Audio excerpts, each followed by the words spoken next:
Gulag. Shekels. Give shekels. Inkwells. Give shekels. What are you waiting for?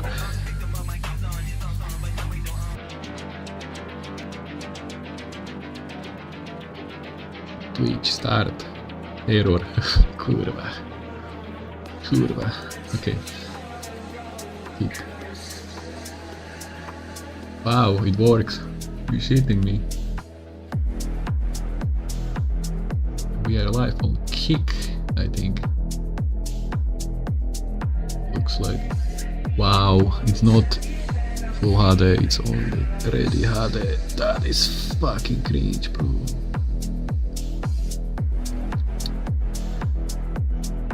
Holy shit. Holy shit.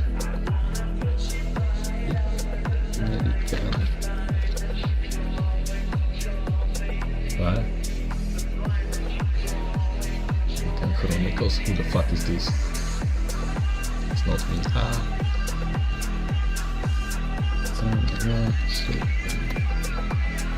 Kurwa.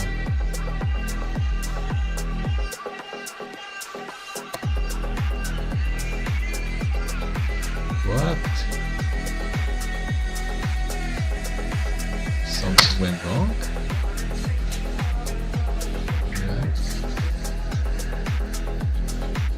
Viewers, 2 people in the house. I'm testing Kick. We are on YouTube primarily.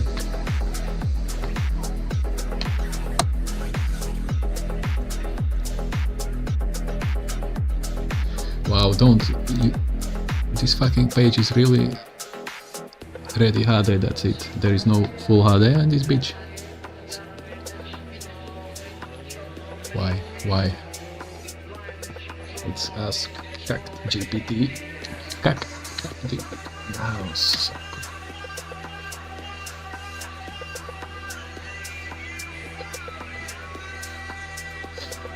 Try this.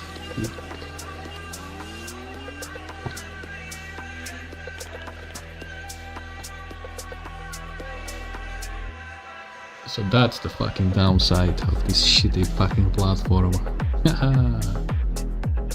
We're not Kick partner.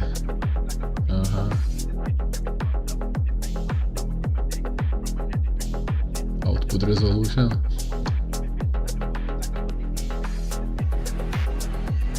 Limited.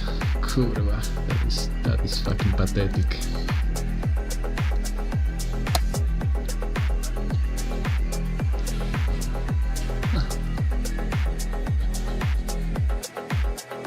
Boom.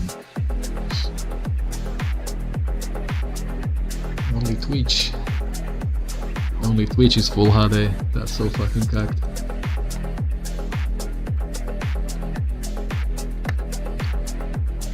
Not click.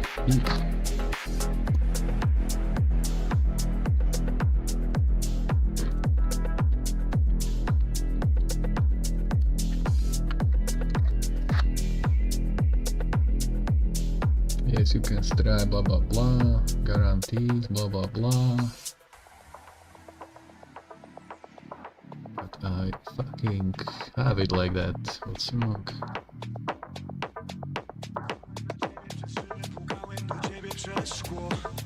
Pisałem do ciebie niewinne DM-y, to jeszcze nie to.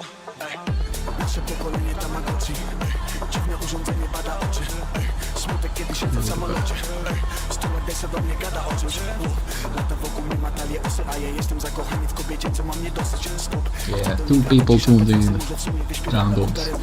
They disappear. Znowu mam hiki komori. Biznes, liczę te kwity powoli. Listy, chcę do kliniki pogonić. Fifi znów liczy te pliki powoli.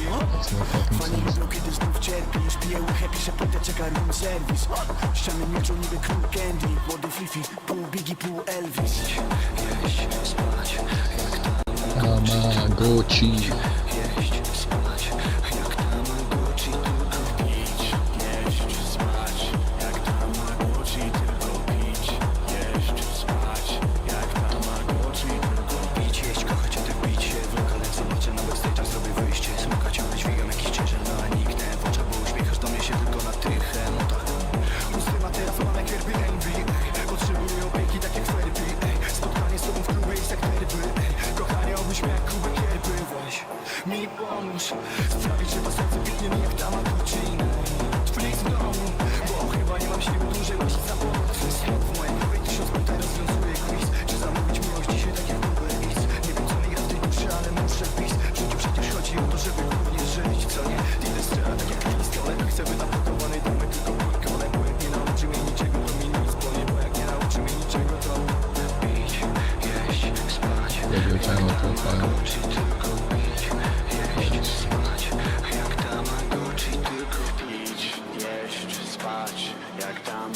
Tamagotchi, tylko pić, jeść, spać. Jak Tamagotchi, tylko pić, nie gadać, znowu widzę. Wypadną zawsze, kiedy widok miasto idzie. Fama stale żoną pyta, ile zrobisz prycet. Siana dziwny trochę nie odbieram, kiedy kwit się. Nie zgadzą teraz trzasnąć, bo to chciałby trzasnąć. Bo to znowu nieprawdziwy uśmiech jak pod fajką. Bo to spytają, czy lubi ciszę, bo jak tak to spoko robiliśmy biznes, jak czytałeś Kajko. I kogoś robię hejki, dla niej liczę pliki. Dla niej nie mam siły się uśmiechać, nienawidzę. Kamerą też znowu się sprzedają, no bo kwitnie.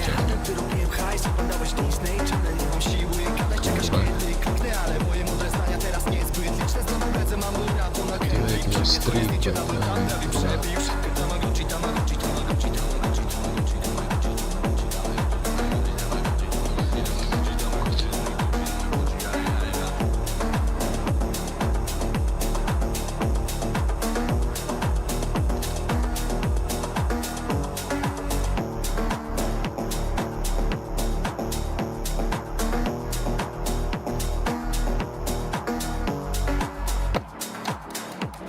Oh. Hey, Vicios, what up, dog?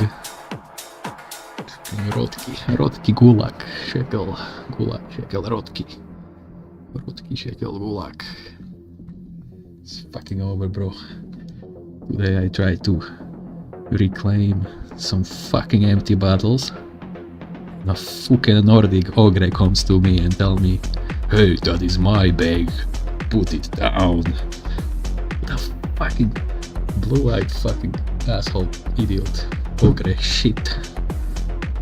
Fucking 10 bottles. He can't give me 10 bottles.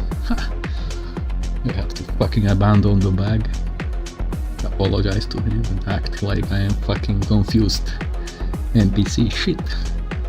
But yeah, I was sitting as fuck because I can't buy fucking food without fucking cans, right? I don't know the future. Pathetic, bro. Tell you how this is going to end. It's fucking gulag, fucking Tell you how it's going to be. preventing, this world is preventing you.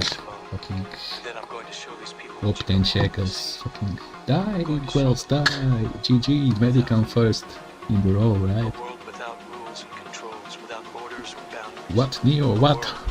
World without Anything rules? is possible. Yeah, that sounds like anarchy.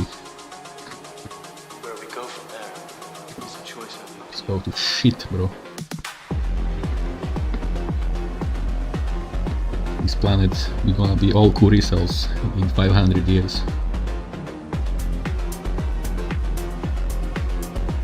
Fucking snowflake Medican, no offspring, GG. Fucking cacao planet, yeah, fucking party, GG. 15 billion fucking cacao, fucking Greek fecal, yeah.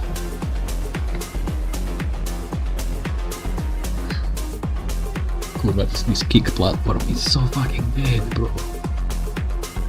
Is it even live? Is it live? I don't know. Probably.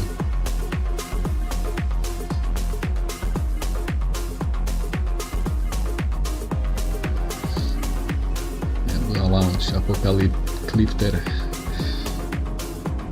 Clitoris Capolipter.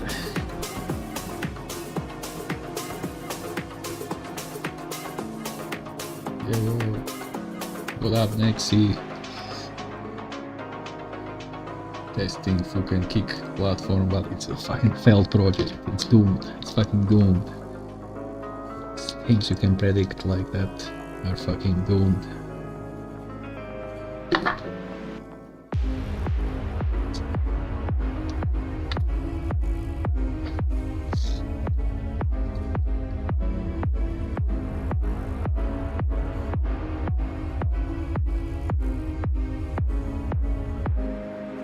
Wow, super many platform, but yeah, okay. Well, by watching streams, shitting me. So I have to watch some fucking faggot on Kick to obtain some fucking currency. Meeting me, bro. Okay, then I have to tune in into some bullshit.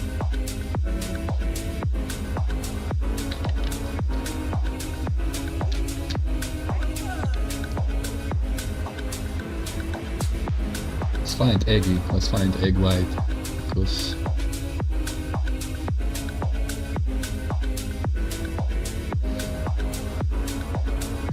Yeah, I just subscribed to Eggy. Nice.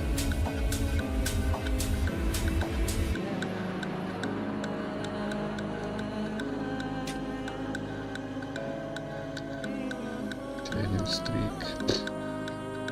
Anyway. What is this shit? Are we still live?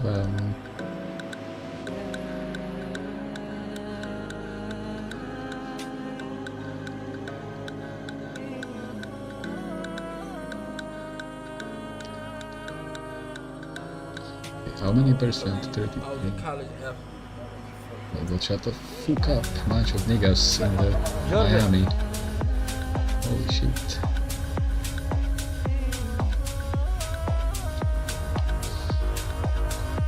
Yeah, stop wailing. I really don't like this Mena fucking honk from Mena is shit. I like Get Up honk much better.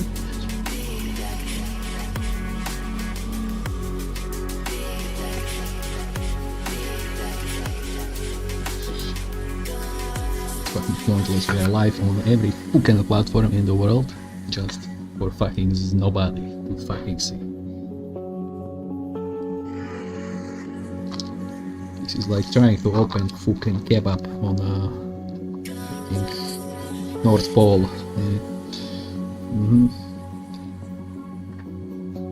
I'm waiting for penguins, right? GG. Plot twist. There are no penguins in North Pole. Only in Antarctica.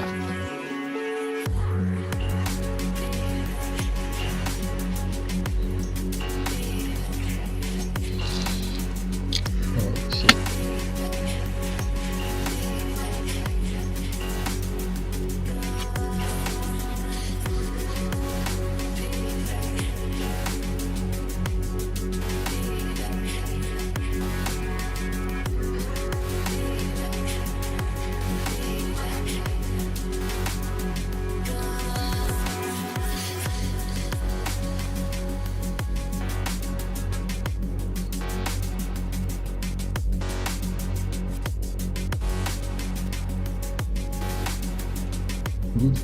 Goodbye everyone.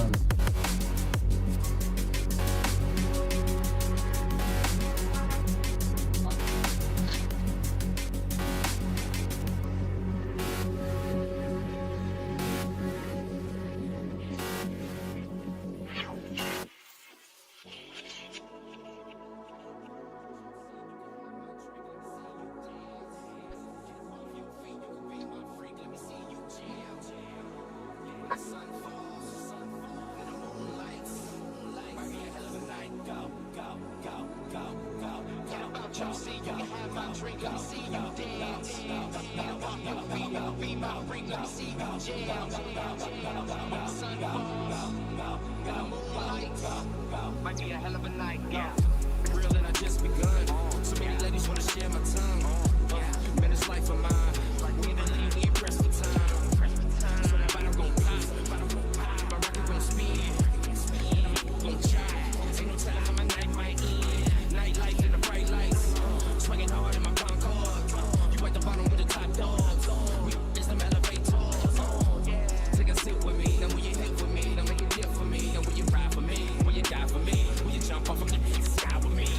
Menage a trois, no bras and no flaws. You, me, and her ball with no draws. Yeah, with a guard, I'm a no star. Feeling good, all this money on my bank card. 10 grand in my pocket, oh Lord. Porsche Panorama all day and 4 doors. Metal to the floor, ain't that's what it's made for. I ain't running if the world stops, and I ain't running if the world stops. Been living up in hell shop, been living up in hell shop. So I'ma live it to the top notch, I'ma take it to the top. I ain't running if the world stops, and I ain't running if the world stops. Been living up in hell shop, been living up in hell shop. So I'ma live it to the top notch. Yeah. Get up out your seat, you can have my drink, let me see you dance. Get up off your feet, you can be my freak, let me see you jam. When the sun falls, in the In the moonlight. moonlight. Might be a hell of a night.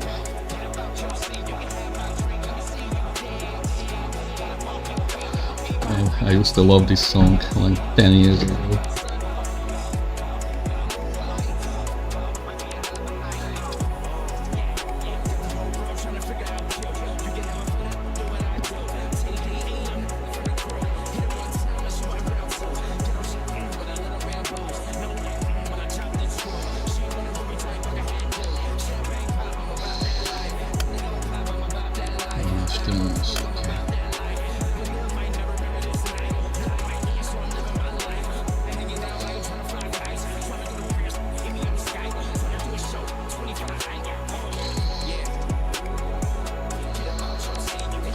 go! Kurwa.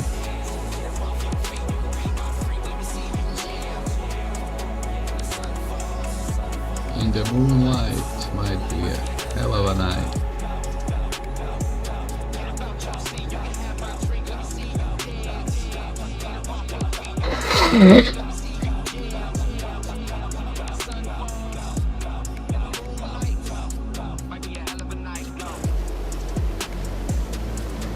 Oh god.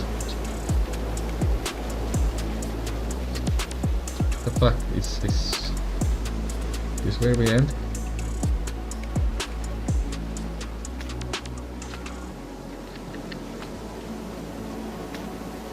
Yeah, 60 FPS feels nice.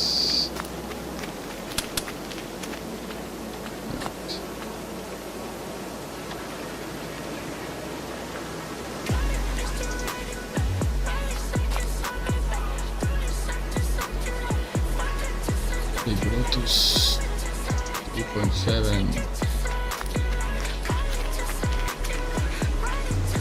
5.8. I don't know. I think I take it back.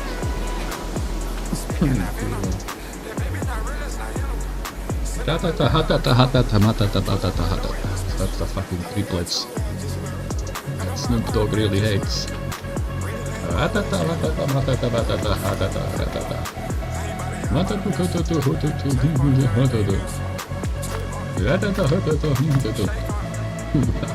There you go.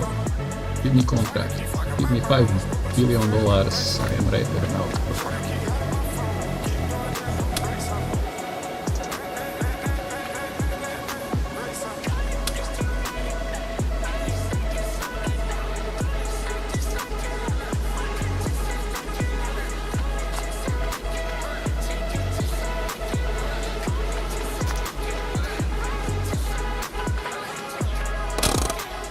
Anyway, maybe it is time for some comedy, I think.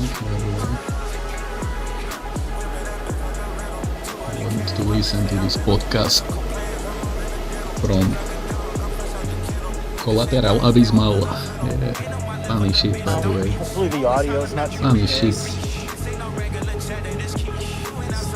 This is some funny I got my shit. brakes done. They didn't turn the service. This here's some funny shit, bro. From Canada. Hello, darkness, my old friend. I've come to speak to you again. Yeah. Because an incel softly reading in his bed while I was streaming.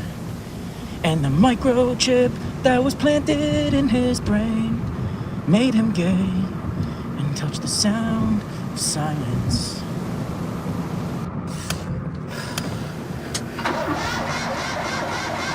Just driving right now. Hopefully the audio's not too piss. It is peace. But it's comedy. Ever since I got my brakes done, they didn't turn the service engine light off, and it's just constantly on now. Can't even see my fucking clock. I'm gonna park in a minute. We're gonna rattle off some takes, you know. I got a little list of things I want to touch on. So many things to say in so little time because your boy Dismal has to do a clopener tonight.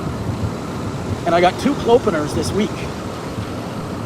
Finished work at, effectively 1 a.m. And I'm going to be back in for 7. And I got to do that again on Friday night. Oh, for weeks and weeks, like months actually. I had no shifts at work. Like if it weren't for the Gibbs that were just brute forced into my bank account by the government that I didn't even ask for. So slow. No explanation given. Sometimes I'd be clearing like fucking $70 a week, honestly. It's kind of weird. I don't know, any of you other Canada cells experience this where like you just look in your bank account and there's $400 there. And on the banking app, it just says Canada government. That's it, nothing else. But sometimes they'll take money out too. It's almost like the government's kind of like commandeered my bank account. They can just put money in and take it out on a whim. I don't know what that's all about, but it's keeping me afloat anyway. It's certainly keeping my head above water. But this week I actually have to work almost every day. which is fine. I got to do some clopeners. But I got all these fucking coworkers, man, that like, they don't really want to work, but I think they want to be able to tell their families that they work, and so they effectively just, they sit on the schedule and they whinge like little bitches when they don't get any hours, but when they're offered up, suddenly these people have commitments, you know, they have things to do, places to be, people to see. I was only supposed to be working 4 hours tonight, and then my boss tried to split my shift in half with this fucking Gen X void. And she turned it down, so I just pulled a 7-hour shift. That's the longest shift I've worked in a little while, actually. But I'm gonna cling to this job. I've decided I'm gonna cling max with this job. Because, I wish I had a job. well, we're gonna get into that. Let me just park, I'll read the comments, I'll get my notes out, and we'll go through this. But, the title of this video, if you guys are still literate, you can read, it's The End of Lateral Mobility. People always complained about, there's no upward mobility anymore. Nobody after the boomers had any upward mobility. That's complaining about lack of upward mobility is dated. That shit's antiquated.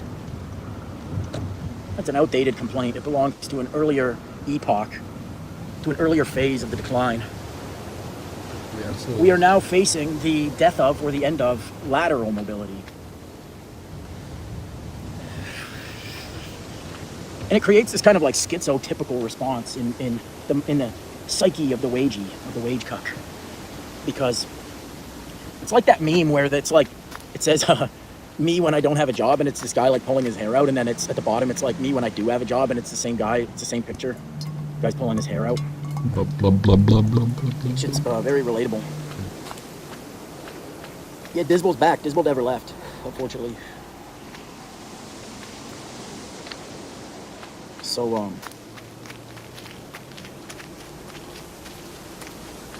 I made a video like 3 or 4 weeks ago out here, and I vowed to quit my job, man. I was really puffing my chest out. I'm like, I'm just not gonna fucking do it. I'm gonna block everybody associated with that job, and they'll just never see me again. Like I went to the store for a pack of cigs, you know, I'm gonna give them an Irish goodbye. And I bent the knee on it and I cowered, and I'm glad I did, honestly. Kurva, this engine is loud. Kurva. Since that time, I talked about this, I don't know where I talked about it, maybe with like Thomas or something, but I ended up, you know, the old lady, the old ball and chain was like, you gotta get out and do resumes, you know, it's not good enough to just apply online. You gotta get out. So I took her in the car. I was like, all right, well, get in the car, we're going for a drive. And I went to my old place of work, where I had worked for like 3.5 years. I think that's the longest job I've ever sustained, 3.5 years. Second longest. Technically, my very first job ever, I worked for like, from the age of 19 to 24, thereabouts, at a gas station. It was a full service gas station. It was like really the last of its kind. And it was the best time of my life. I'm very nostalgic. Wow. The place was bought out by Bajits, and then they abandoned it, and it's all overgrown now. And I drive by it sometimes, and my heart just sinks, honestly. Okay, here we go. But so I went crawling back to this place, and I walked in there with a resume in my hand. Ooh, and I didn't recognize anybody, nobody recognized me, and I had a really good fucking rapport there. Like, I was just known as a workhorse. Never say no, can-do attitude type. And I left there on pretty good terms. I kind of shortchanged my 2 weeks notice. I think I fucked off after 1 week of it. You know, my boss, he gave me like a really long sigh. It's like, dude, 1 more week was not going to make or break you. You're just prolonging the inevitable. You know what I mean?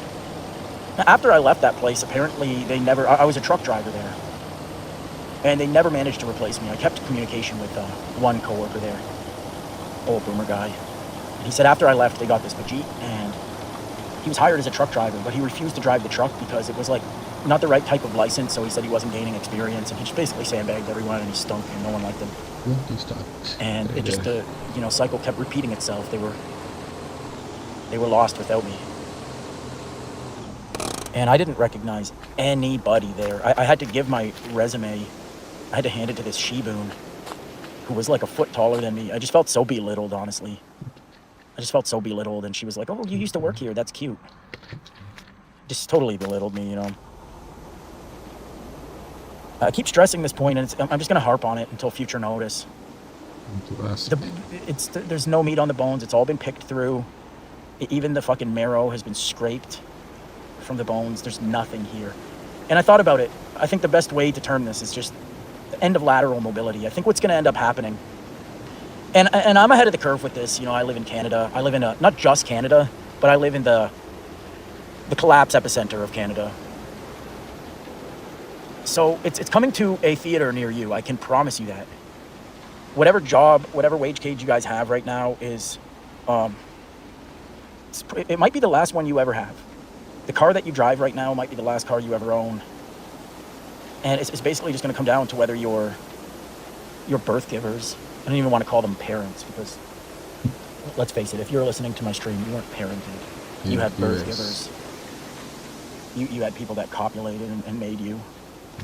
Whether they're malevolent or benevolent, it's just the determining factor of whether you turn into me or you turn into of dust and clay. Basically, that's what it hinges on. So, let's see what I got here in my notes. I've been told by people, and I've experienced this myself, and I've been told by my very reliable sources on the ground in the Inkcell community that the online application process has become so daunting, so frustrating, so tedious that it's unendurable. I think women can probably endure it because, like I said before, women are almost, their evolutionary history has better equipped them for life in this like bureaucratic hellscape. They're very good at filling out forms. They're very good at not slamming their fist down on the keyboard and things like that. Women are very good at navigating Kafka traps because, let's face it, they're the ones that set them up in the first place. Joker Cat just got in. Yeah, I'm talking about the end of lateral mobility. You know, people in the past were complaining about lack of upward mobility. Wow. But we don't have lateral mobility anymore. Like I can't even shift from one toilet cleaner job to another one now. And the writing's on the wall, man. Honestly, I feel like it's like the final days of the Third Reich. You know, are you going to get on the U-boat and flee to Argentina, or are you going to stand trial at Nuremberg? I think almost everybody that is in the comment sections, that's watching this video, that's going to watch my video when I upload it, they're gonna stand trial at Nuremberg. Very few of you are going to get in those escape helicopters. Almost none of you. So that's honestly how I feel. Like the doom is just so impending.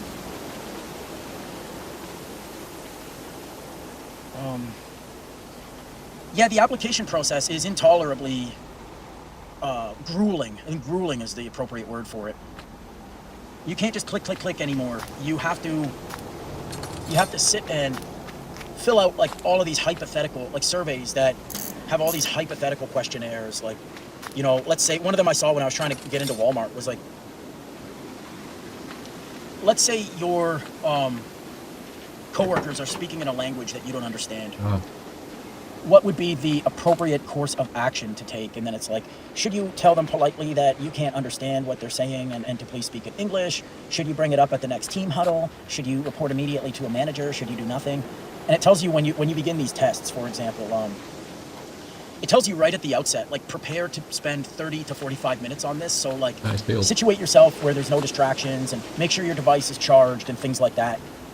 And so even when you apply to these like department stores or what have you, you don't just apply to Walmart Simpliciter.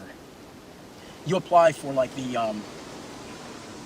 overnight stalker. You apply for the self-checkout monitor, all these things, right? Self-checkout supervisor, things like that. I mean, theoretically, when you do the math, you do some basic math. These things are going to take, 30 minutes a piece. And there's, maybe 15 jobs on there. You can't apply for all of those. There's no way. It would be a full-time job. And it's very Kafka-esque. You never, ever, ever get to know whether you answered correctly or not. You never know if you said the right thing in response to these workplace sexual harassment questionnaires. You're always left wondering, like, how should I have answered that? You know, they don't make them easy either. It's not like the Harvard admissions test for droids where it's like 3 obviously false answers and then 1 correct one. It's like all of the answers seem, for the most part, relatively feasible. So it's very mentally stressful. Yeah, you can't mash buttons anymore. You can't just you can't button mash. You can't shotgun apply for anything anymore. And you know that you're not going to get any calls back. And if you do get a call back, you know it's a multi-level marketing scam. Like, I've been harassed. I've been getting harassed by this company that I had this interview with, but I didn't attend it. Thankfully, Hudson Black, I was talking to him in a voice chat the night before, and he kind of tipped me off. He's like, this sounds like an MLM that I encountered. And I had already had like my nice shoes laid out. I'm thinking about what I'm going to wear and say and stuff. And thankfully, I skipped out on that. But now they're harassing me on Indeed, and they're blowing up my email, and I've even asked them to stop and cease. And they're just not. They're just harassing me now. So, you can't crawl back anymore, man. You can't crawl back to old girlfriends. I tried doing this too. Not that I'm serious about like being with anybody else except my wife, but I want to know if I could.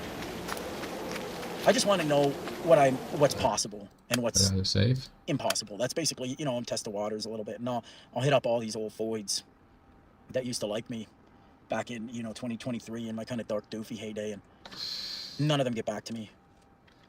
I can't even play that game anymore. I haven't talked about this on here. I talked about it to some of the people that I know on Telegram and Discope. But I basically I ran into a typhoid It was very that I quiet. was cheating with at one point, and she saw that it was me, and I was with my family. And Holy shit. and Powerful. I was frozen in the fucking scarecrow, man. I tried to put my hat and my sunglasses on after the fact, and but it was too late. She'd already seen me, and I just thought I was frozen, basically. And I got on the bus first. I thought she was getting on the exact same bus as me. She was standing in the line. I was scared to even look at her, so I didn't even know 100% that it was her. But once I boarded the bus before her, I could see out the window. They're kind of tinted, so I could just get a good look without having to duck down or anything. And it was definitely her. And I was pretty cruel to her too. Like, she definitely spared me, man. She definitely fucking spared me. But ever since then, I've been kind of looking over my shoulder. I don't want to get out of the car.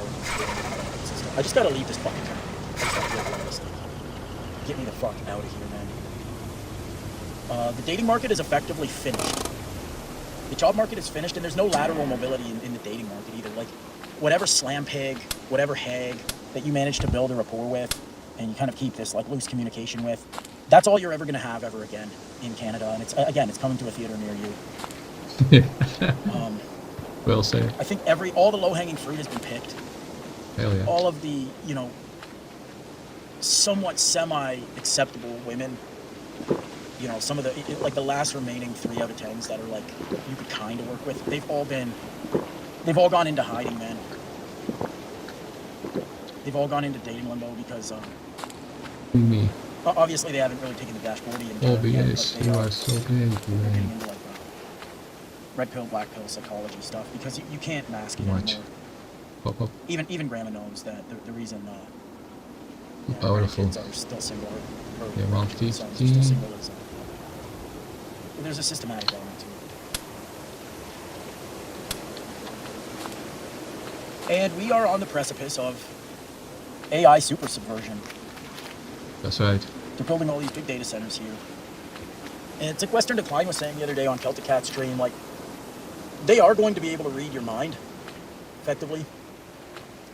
And I would have to do some like philosophical qualifications of that statement, but I think that we don't really have minds as we perceive it. What the mind actually is in reality is different than what we perceive as our minds. Like, in a certain sense, the mind, your thoughts are outside of the head. They're kind of prompted by environmental stimuli and stuff like that. Just like an ant, with pheromones. If you've ever seen an ant mill, What the hell? A death spiral is basically when you have this trail of ants that are following in line, and they use, I guess ants are all blind, and they use pheromones to follow behind one another. But if something goes awry with this, one of them will slightly veer off course, and then the one behind it follows behind it. And they end up in this situation where they just get into a circle. It's called a death mill. The ants will just start circling and circling, and all of the entire colony will do it, and they can't pull out of it, so they just do it until they're dead. Humans are like ants in this way. We have this sort of predictable rote. So we say, person X will do thing Y in situations 100% of the time with absolute certitude. And at that point, it's like Uncle Ted talked about, he called it technological slavery. Technological slavery is an endgame scenario where a certain technology comes to be, which is capable of, I guess, preventing dissent against it. Yeah. Like,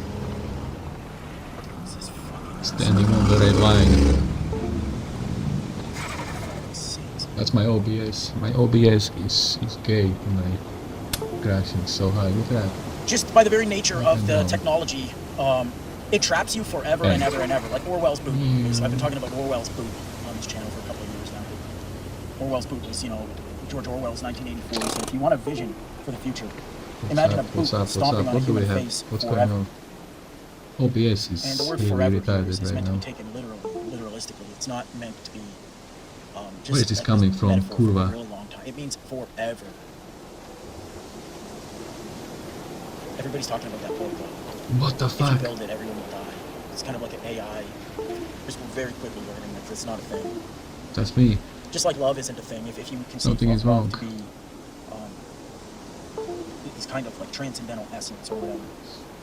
Like love is real, but it's just Okay, certain neurochemical what the response fuck that's is causing elicited this by fucking sound effect? certain pissing me arrangements off, of bro. factors, Insane. stimuli, things like that. And just like humans, man, AI is going to kind of reveal a lot about us. It'll always cheat to get the reward. Doesn't have any kind of sense of morality for its own sake or whatever. Wow, this is really bad. So, moving on here,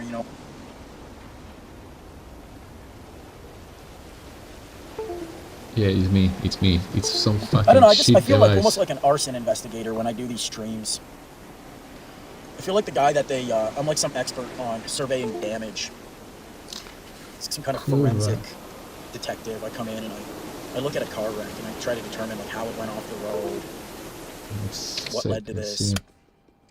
how fast they were going, OBS, could it have been you are avoided, fucking kidding things like me. that. That's how I feel. Like Fucking cunt. I don't even want to stream, man, but just nobody's saying the thing. This is what happened when you skip half a year So I'm of kind of tasked updates. with the burden Bro, of coming on and just giving you all the bad news. check for updates. I gotta be the bearer of bad news, and I'm not gonna lie, I get a kick out of it. I get my rocks off when I can fuck up your guys' day. Shut down. Just like of Dustin Clay was saying on his Let's video see, today, he what's dropped this? your family won't take you serious. Here's what'll happen, right? You're gonna tell your family that you're Fixed. learning Portuguese. You're gonna say, "Hey, mom. Yeah, Hey, dad. updating Guess what I'm doing? OBS. I'm learning Portuguese." And they're gonna no-sell it like a fucking Hulk Hogan finisher, like Ultimate Warrior, no selling the fucking atomic leg drop. And that's going to deflate you. That's going to burst your bubble right then and there. But if you don't do that, right? Let's say you say, "Oh, I'm just not going to tell anybody what I'm working. I'm just going to succeed in silence." Then they're not going to realize that you have this ambitious personal development project going on. They're just going to assume you're lazy, right? They're just going to assume you're like a proper lazy cunt. So you're kind of screwed either way, man. I don't know. You tell people your plans and they'll burst your bubble. If you don't tell them, then they'll just think you're lazy, uninspired, unambitious. That's right. They'll shift all the blame for the decline of the West. They'll shift it all onto your lap. Let's go through our fucking comments here. Night Monkey, Mr. Stinkles, what's going on?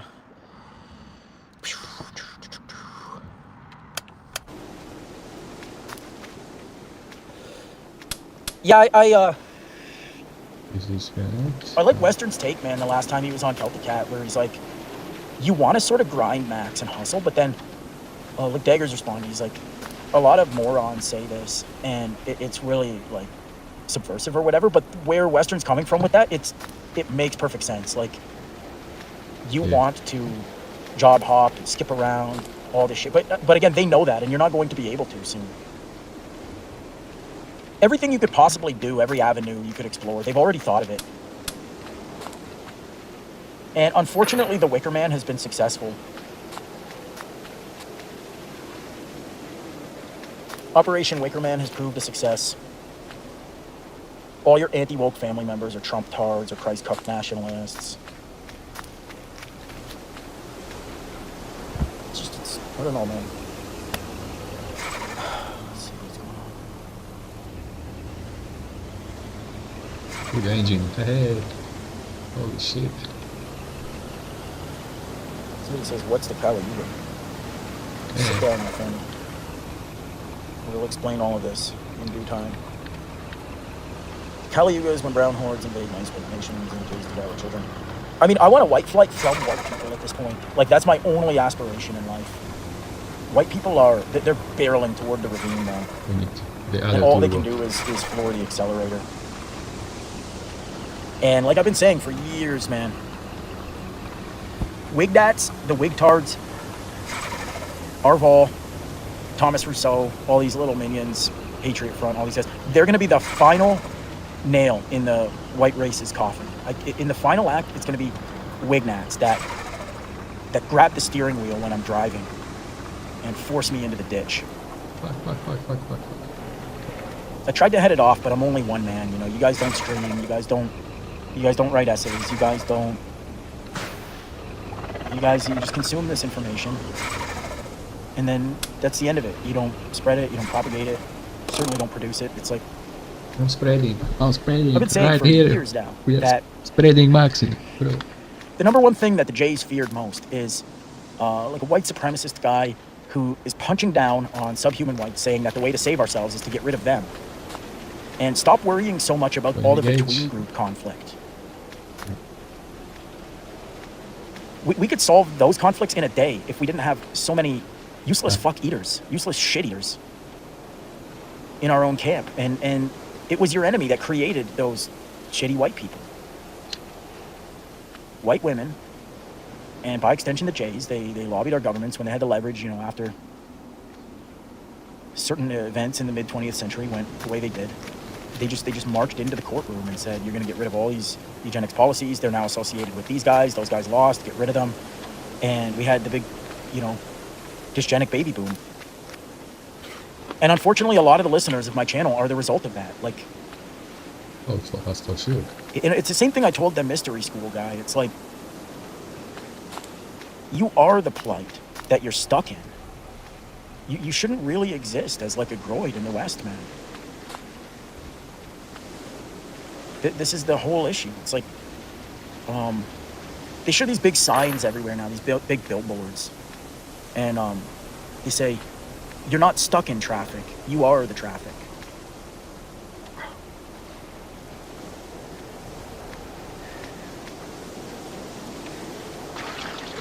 And it's like, society's not dying. You are the death. You are the dismay that you're complaining about. Not everybody. And people say, well, collective dismal. Aren't you in that camp? Maybe I am. You know, I'm drinking a lot of fucking slop these days, man. Just roll out of bed and crack a Coke, crack a Pepsi. Maybe I am. Maybe I'm not that guy, you know. But the point stands. I saw this video of this like fat, I don't know, some kind of mutt woman. She was very fat. And she was berating this local politician because she said that it took her mother, an ambulance 45 minutes to arrive when her mother was having an emergency. And she's blasting this guy, you know. You need to hire more medical personnel. You need to, you know, what are all our tax dollars going to? I can't even get an ambulance here. And it's like, yeah, okay, we just need to hire 5,000 fucking doctors and EMS. But you don't have to do anything on your end. You don't have to take any accountability for your own health. Like, you should just have all of this medical personnel at your beck and call, even though you're 400 pounds. But the thing is that everybody in these comments was just like championing our people. You know, what you think were like our people, should be our people. They're like, yeah, she's right. You know, good on her. She's holding these corrupt politicians, holding their feet to the flame. These corrupt politicians for corrupt people, corrupt populations. You know? What came first, the chicken or the egg?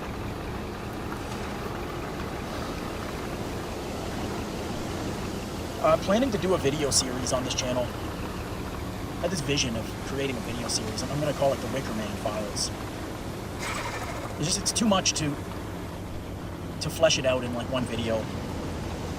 I got this list I've compiled of all these different talking heads and Wicker public-facing Man what? figures who, in their own unique way, facilitate this kind of Wicker Man project.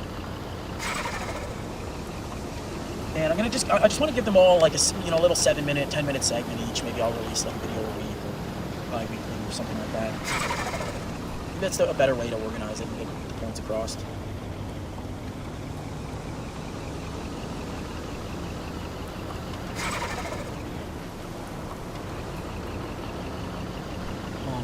Let's see what the numbers are saying.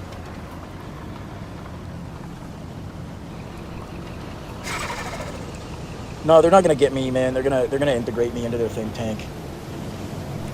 You got to think like you're already a technocrat. You know, you got to carry yourself like you're already one. They'll recognize. They'll pick up on it. The aura is undeniable.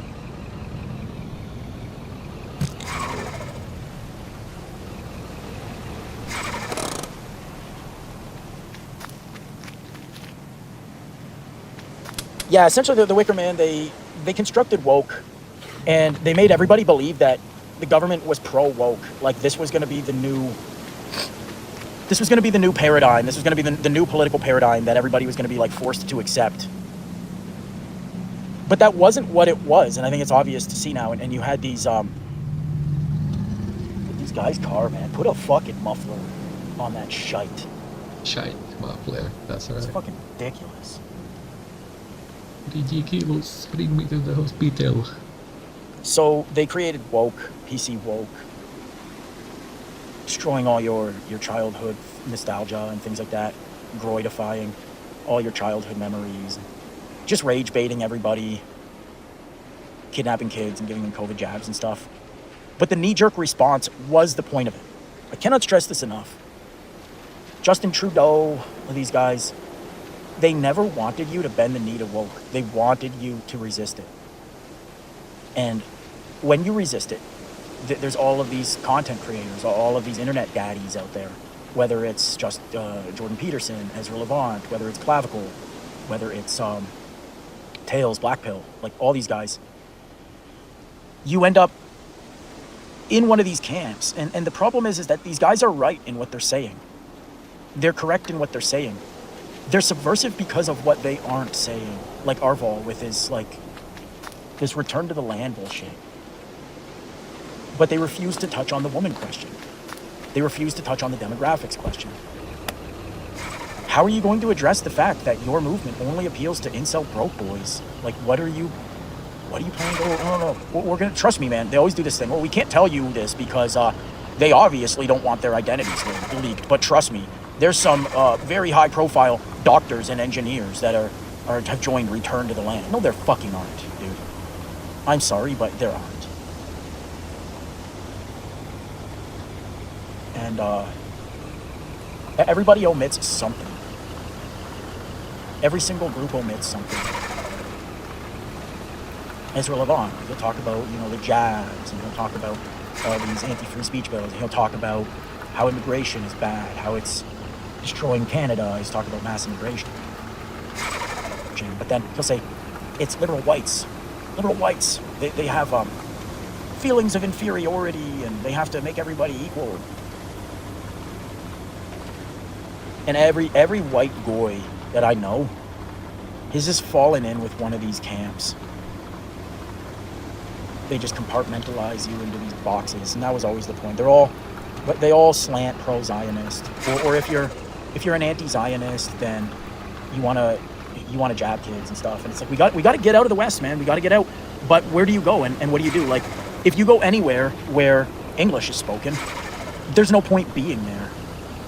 I was just listening to Dashboard Stream from my wage cage, and he was talking about what you could possibly do in Europe as a monolingual English speaker, maybe Uber drive or something like that. But it's like anywhere where you could get by outside of your country of origin, anywhere you could get by without learning another language isn't a place you'd want to be.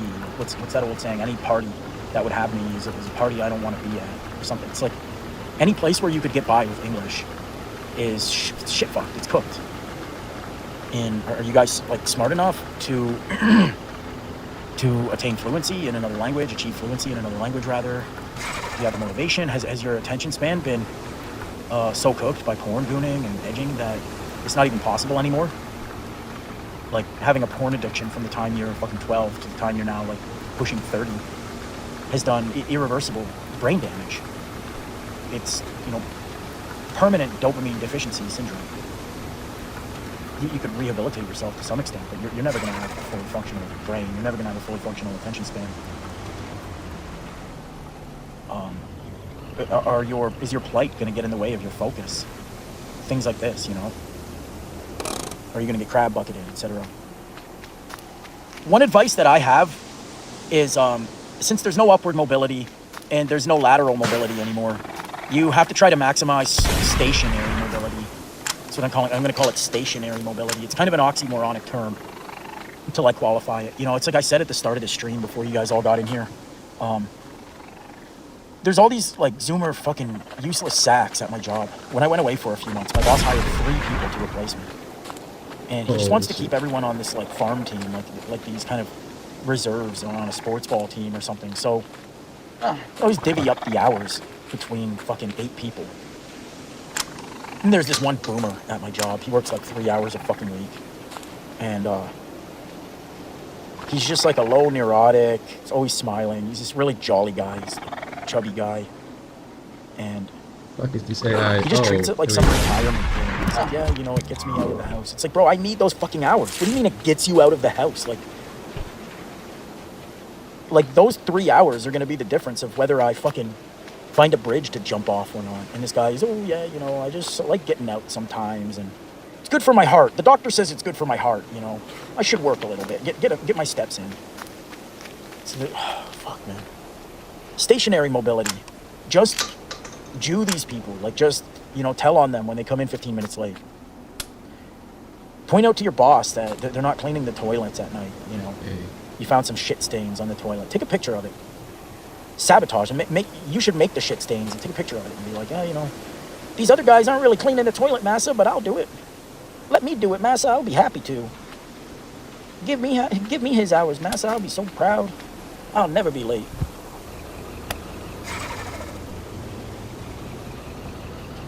You're all cooked, man, because by the time, even if you started today, by the time you became fluent in a language, they'll already have some like microchip that you can just buy, and none of you boys will be able to afford it.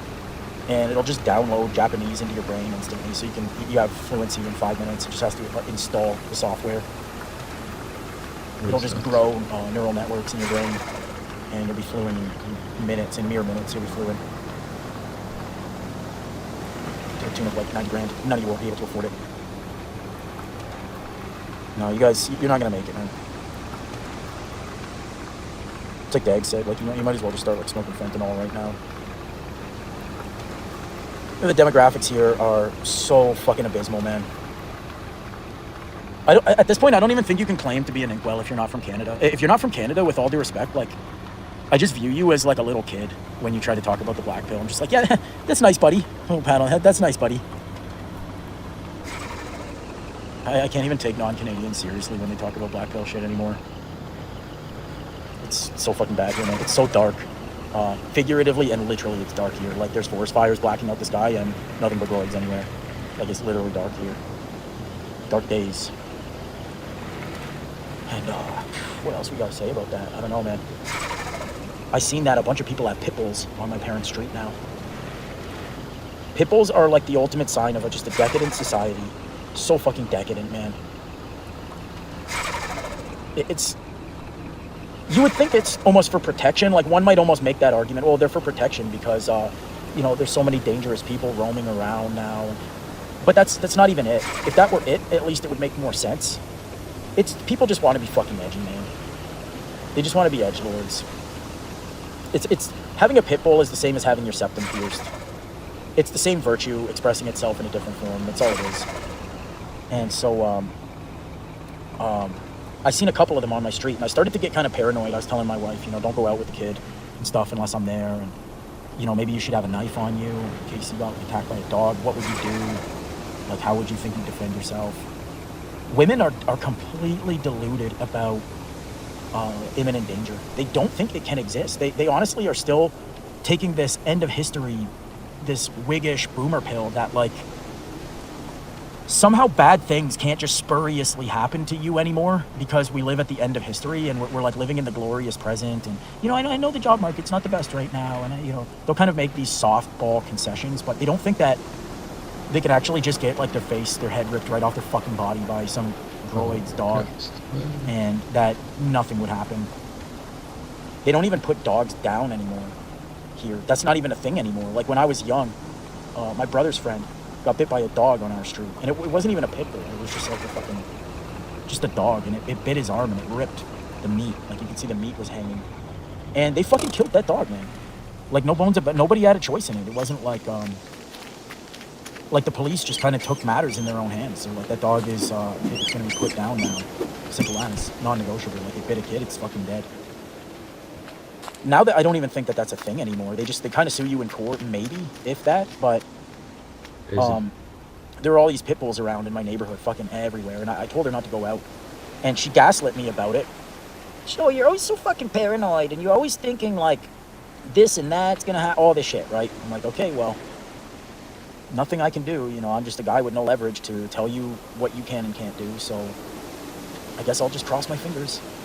And literally the next day or 2 days later, she tells me they had went to the store, and she was inside the store, and a guy had 3 pit bulls. Not one, not two, but 3 pit bulls. And he wasn't in the store, but he was walking out front of the store, and one of them had gotten loose. And his dog ran into the store and was running through the aisles, like kind of running at people, I guess playing with them. That, you know, it wasn't violent in that moment. And so they come in, hey, get over here. Dog owners are so fucking subhuman. Yeah, but assholes. So I hate fucking them. subhuman. I can't even express my complete I agree. disdain for dog fags, man. So entitled and arrogant. Him and the dog should get the rope on the spot, no trial. Just take him down to the light post. Everything in Canada is just so fucking edgy now. Holy shit. Everybody's so extreme. Like,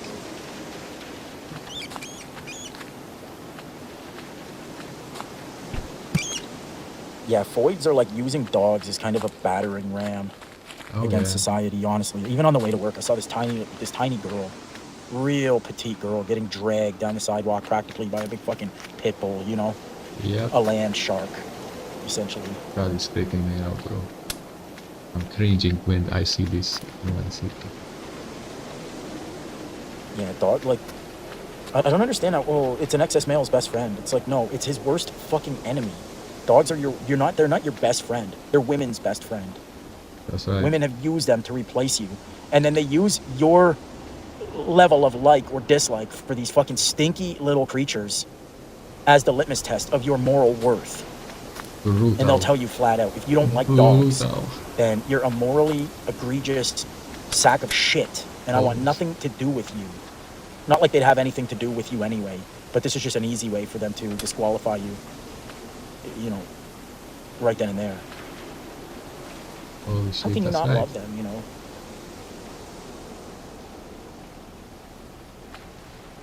That's why I gloat in the decline of Abysmall, so I can hear the collective gasp of the realization that we are indeed not at the end of history. Litmus test, bro. And we are not in a just world.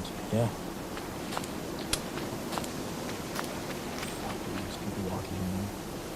Speaking of this shit, I can hear barking right now. What?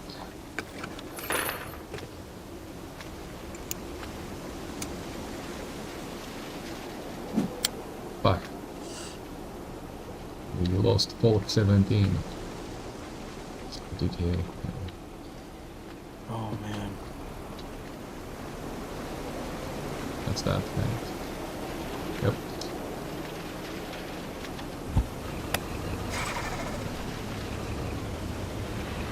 I mean, I would never let a dog unalive me. Just out of just my pure hatred for them alone. I was pretty much, when it comes to fighting a dog, they have very little defense. It's sort of an offensive creature. So if you go on the attack against it, you can pretty much maul them. But most people don't. Like most people, a dog runs up and they just kind of want it to stop. So they'll turn sideways and they'll kind of like, try to step up onto something type deal. You have to go at the dog first. You have to just go at the thing because they're not very heavy. Like even a full size pit bull, what do they weigh? Like 80 pounds. It's not it's not a lot of weight to just lift through the air. I mean, obviously, its fucking teeth will rip apart whatever they grab onto. But at the end of the day, it's not a very sophisticated anatomy. Like, I've seen videos, I've seen threads on 4chan and stuff, like, where droids or Asian people will basically, because they have like less reserve when it comes to animals, they'll just basically grab a pit bull up in the air and swing it, choke slam it like a big show. They're not. It's more about a mindset. They're just not used to getting like attacked by an animal. Yeah.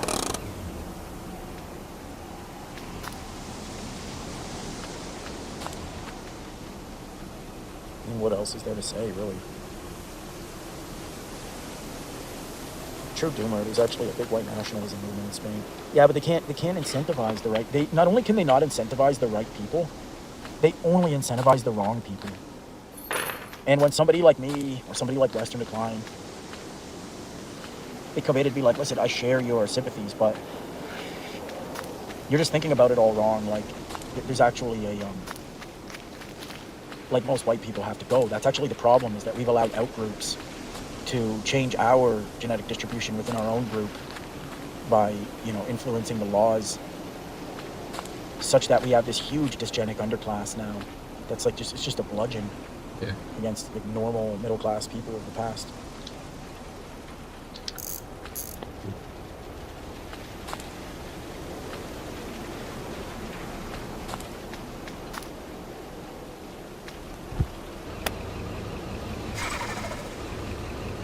King of the Non.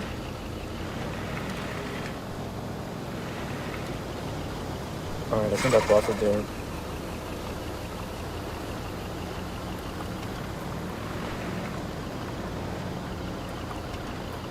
As the dashboard said, man, they fucking hate you. Why are these like Wignat daddies?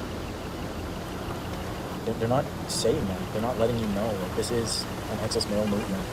Make of that what you want. Over there. Shit, how did I miss that? You guys think you got time left to you guys think you got time left to make your fucking moves, and you don't. The time was yesterday. The time was last week. 10 years ago. I started thinking about this too late.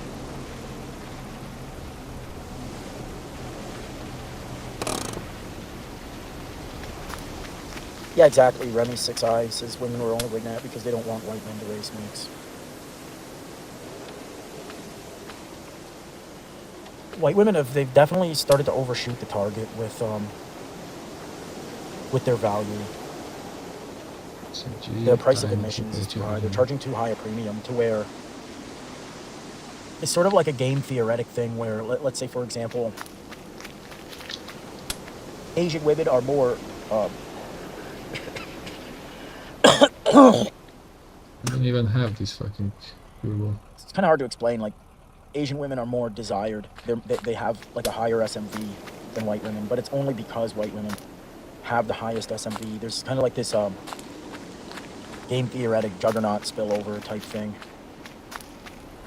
where it's like you're so valuable that you've lost your value in a sense.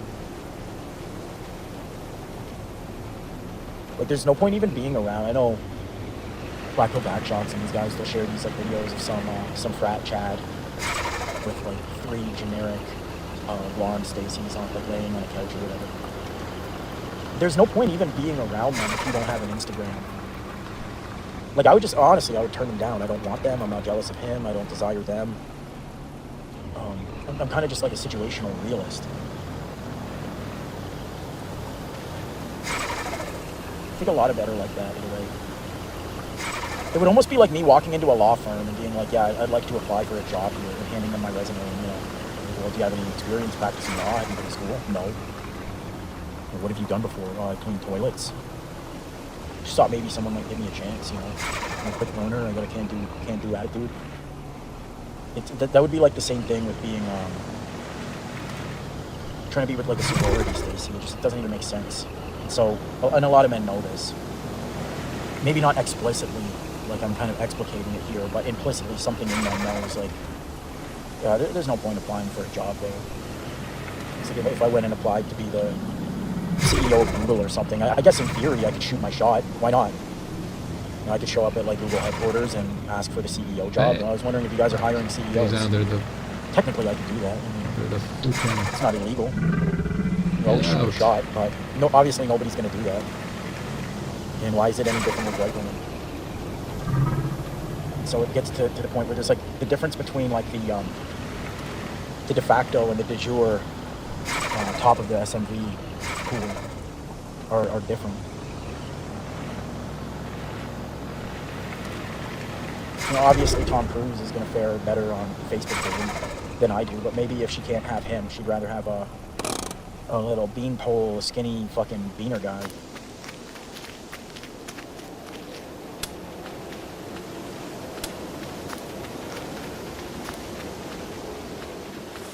See what the comments are saying.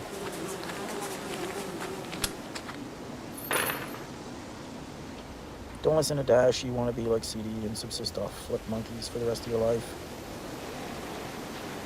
I mean, there's nothing else to do. Like, my situation was a mistake, but not doing what I did was also a mistake. This is what I'm telling you. Like, there are no right decisions. Your life is inevitably just going to be a fucking flop. You can criticize what I did, but you definitely can't provide a better alternative.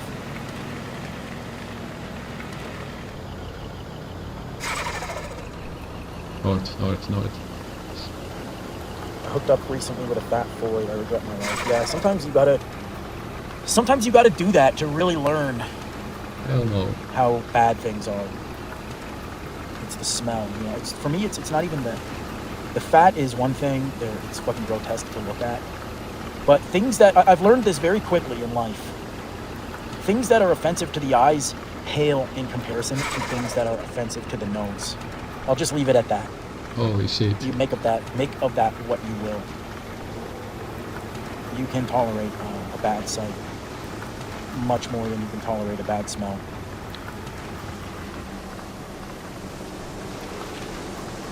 Whoa. Yeah, I don't know, man. I think Floyd's over the age of like 27, let's say, if we're being generous. They just develop a fucking smell down there. And I think it has to do with the diet. I don't know, maybe the Jays are like putting stuff in the slop that makes vaginas smell repugnant so that men will stay away from them if they ever do get the chance. Because even an encounter with a smelly vag, it has a traumatic effect. It genuinely has a traumatic effect that creates a negative association with hookups. And the only thing that can rehabilitate it is subsequent hookup with a void that doesn't smell down there. But you run the risk, because if you encounter 2 smelly vages in a row, you're pretty much going to be involuntarily asexual for life. I don't know, man. Any chemistry bros in the chat can maybe tell us if like anything in the food maybe is causing these odors, because it's nothing to do with showering either. I don't think that smell is to do with showering. Same thing with Pajeets. Like, it's not like Pajeets don't shower. They do. Showers. They don't not shower. Their insides stink. Like, literally, if you were to like cut open their body, it stinks inside, and then the smell seeps out and is emitted through, like from the inside out. It's not like they stink because they have like superficial stench that's on the outside of their body. It's the same thing with voids. Like, it's not even that they're not like showering before they hook up. I mean, some of them probably aren't. But even, you know, when I've known they've showered, like you can smell their hair, and it has shampoo. It's like they're fresh from the shower, you know. But they still just emit this fucking smell. They stink inside.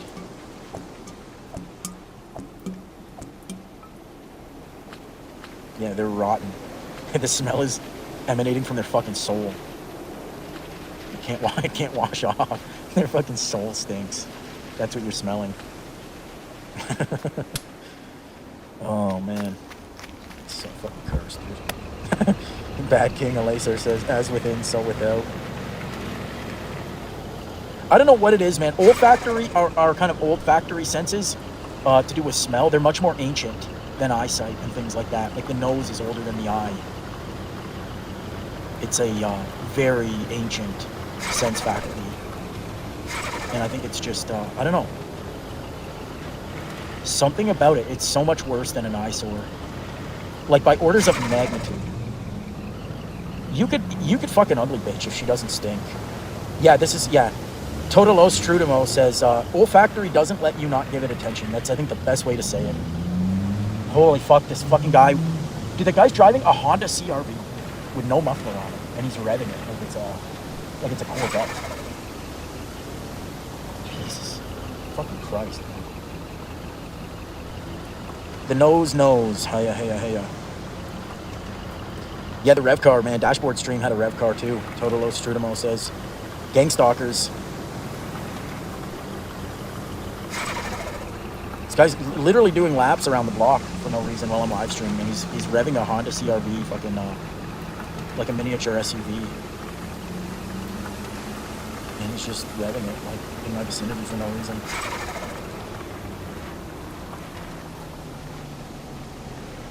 It's probably an eBay spook.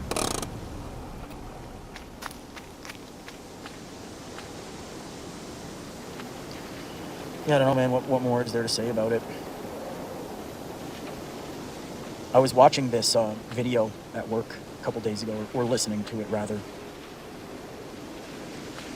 and it was like AI fear-mongering stuff.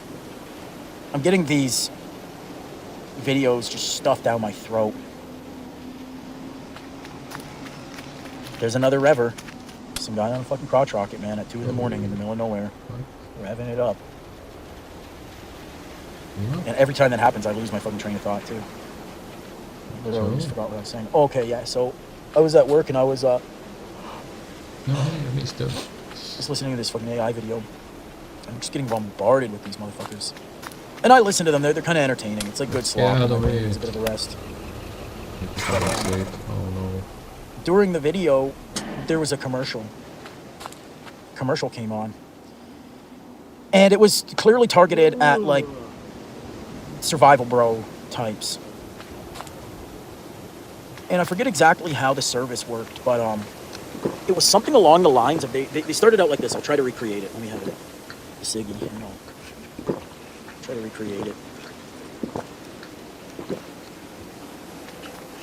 Yeah, I don't know, man. There's some like really weird type of, I won't call it gang stalking just yet, but like today, I was coming home from Costco, and I had to cross the train track at some point, and the fucking lights and the arms were down.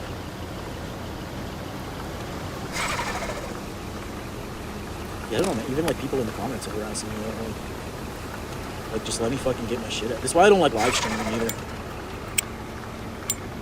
Let me do my fucking skit, nigga. Why are you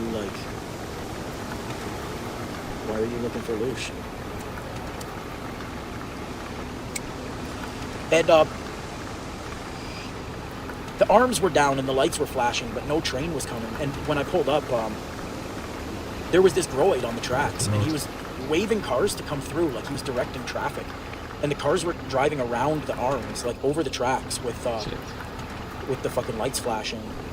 But the guy didn't look like he worked for anybody. He was in basketball shorts and a t-shirt. And he looked really menacing. And I was kind of scared to like, but everyone was just going along with it. And he gave me this really weird look when I went by. I don't know like why this guy took it upon himself to direct cars across the train track every morning when it's on. But anyway, back to this commercial. So I got a commercial during this thing I was listening to on YouTube, and I haven't heard it again since. It was a one-off. I've yet to hear it again. But it started out something like he was like, fuck, I don't want to do an injustice to it. He was kind of like, are you worried that your nation isn't what it used to be? The place you grew up doesn't look like it used to, and, you know, you're not ready to leave just yet, but you should keep your options open. And what they were essentially trying to sell was some product where it wasn't quite Bitcoin, it wasn't quite crypto, but it was something along the lines, but for expats. And they were like, with us, we'll make sure that, you know, when you go abroad, you always have money. You know, we'll make sure no, like, evil liberals can fuck with you or come after it when they try to, like, tax you for leaving the country or something like that. And I'm like, oh, man, here we go with the log jam again. Lucky shot. All these fucking people, man, they're gonna show up in Singapore. Shitting me. Fuck it all up for me. Yeah. I'm trying to get away from you, please. fucking house. Can I not just go to Singapore and live away from these fucking people? Wait, bro. Like, do neoconservatives have to follow me to the edge of the earth? Does that need to be a thing?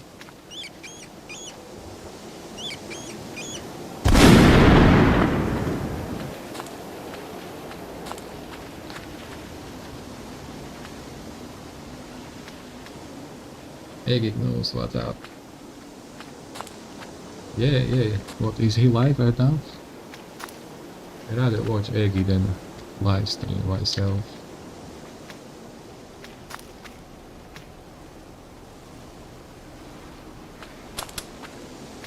I mean, I do believe Night Monkey when he says he's gang stalked because of his brief stint in the military.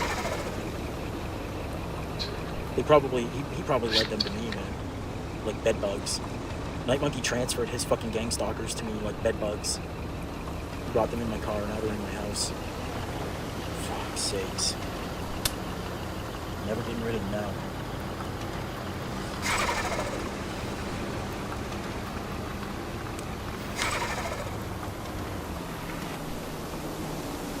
Nah, man, Asia won't be fine. And it really hurts me to say that. Because East Asians, honestly, at this point, they're the only people on Earth that aren't completely fucking bogged, man. Yeah. Whether you want to admit it or not, Chinese, Japanese, like Singapore, like Cantonese, they're the only people on Earth that whites are so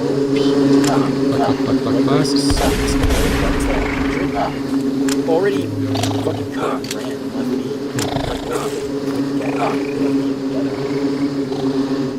so as far as I'm concerned, our business is done. These guys use their money to get away, but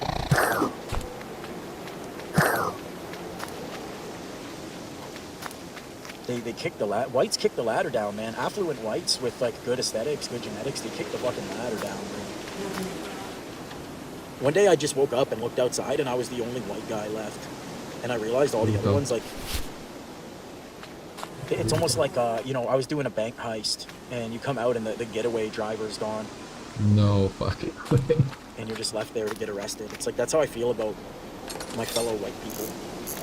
It's like they were supposed to kind of like keep the car running until I came back. Oh, that is And correct. they're gone, man. There's no point.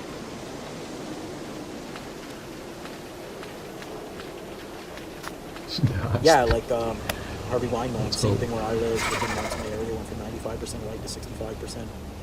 And it's like, how come they didn't tell you, like, hey, dude, it's almost like we were all in a cult, right? We were all like in some kind of Scientology cult or something, and then Jonestown. They planned an escape. They're like, hey, man, we're gonna in the morning we cut. In the morning we cut out. We're gone. But they didn't tell you. So you woke up and like they had already executed their escape, and you were still there. And now, and now, obviously, like the cult leaders are even more on you, eyes on you. So it's like now your chances of escaping are nil. That's how I feel with whites. Like whatever whites could have flighted, they already did, and they simply just didn't take me or my family with them. Now my family's gonna flight for me. My family's gonna flee for me. Oh, 170. And they're gonna morally congratulate themselves when they do it too. If you try to push back on it, again, it's like it's nothing new. Like someone in the comments said, nothing I'm saying is new. But if I try to push back one iota against my parents, like flighting from me, I say, you know, I think we got to bandy together like a bundle of sticks, guys. It's getting pretty dark out there. It's getting pretty scary.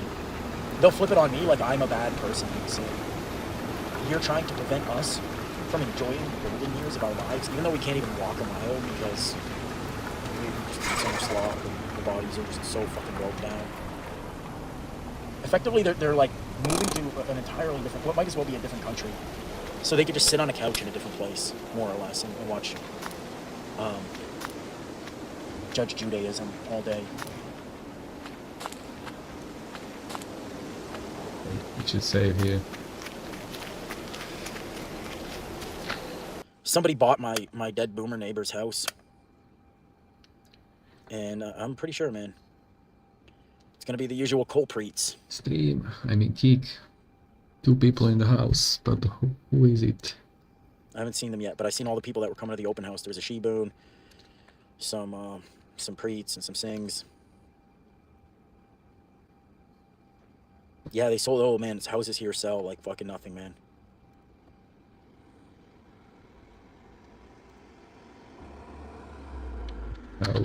Yeah, people can afford it, man. People are. This is the thing. It's like the Great Depression of the 2020s is like it's not just that. It's like anti-egalitarianism. Some people are so rich, man. I remember when I was working as a personal trainer before COVID. Some of these boomers there, man, and early millennials, they would cut a check for $5,500, like with less regard than I'd tap my card for $15. They'd pay for a year of personal training and then just decide that they were too lazy and never take it. They don't give a fuck, man. Never take it. They don't give a fuck, man. A lot of people have a lot of money right now. If they have money, I wouldn't even know what to do with.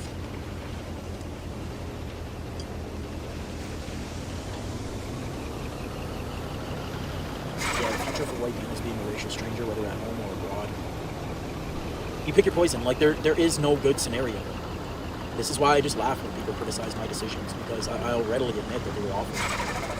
But I will not admit that the alternatives were any better. Hello, Collective Dismal. Can I use your loo, sir? I take one shit quick, buddy. The future is Night Monkey walking around in Bakersfield, and there's just like garbage cans on fire. What or not? Dismal dead, staring at cheap neighbors while uttering subhuman with the full might of his soul. You guys cannot fathom the demographics in Canada at this stage, at this juncture. Literally all you see is Africans, anywhere, all the time. I went downtown yesterday and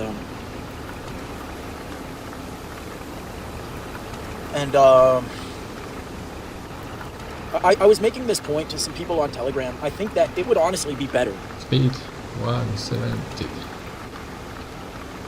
It would honestly be better to, well, to be honest, man, Dashboard said Toronto's good. If he's in Buffalo, I'll grant him that. I won't grant that to anybody else. But if he's in Buffalo, dude, he gets a fucking pass for saying that, honestly. Dashboard, if that came from anybody else, from a non-Buffalonian, I would probably lambaste them on the spot. But if a Western New York, upstate New Yorker saying that, honestly, I will fucking, he'll get a pass for that. What was I just starting to say? Do you guys know Rick James is from Buffalo? That's like literally their only sole claim to fame is that Rick James is from there. Super freak.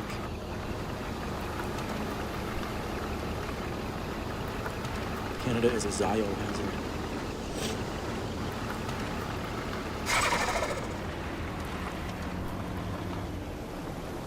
Yeah, Russia does have a thing for Western dissidents to migrate there. You're too liberal for it, CD. Yeah, I'm in Enlightenment, bro. Not gonna make it. What do classical liberal bros?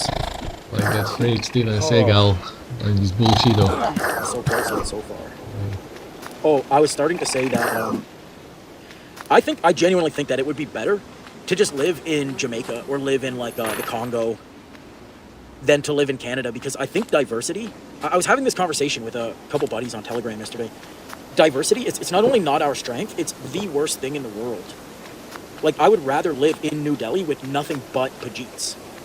At least it has a kind of uniformity about it.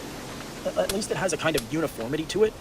And as my friend was saying, like, that helps you sort of set your, like, baseline expectations. No, whereas not again. Here in Canada, you have, like, you'll see Jeeps everywhere, but then you turn the corner and there's like a fence zombie. Holy shit. Pulsing in the street, like he has the rage virus, and he's yelling. You can hear him 2 blocks down the way, and then there's like somebody in a fucking burqa, and they have 50 kids, and some fat guy in a scooter's like trying to run over your foot. It's the diversity more than anything. It's like, you know, in the midst of all of this chaos, you'll see like groups of young Stacys walking around, dressed like beyond scantily, Yeah. just acting like it doesn't exist. It's not happening. It's the diversity that's making it. Same. It's not even Jeets in and of Everybody. themselves as much as it's like Jeets in combination with the Groids, with the Boomers, with the Stacys, Exactly. with the Zoomers, the Broccoli Heads.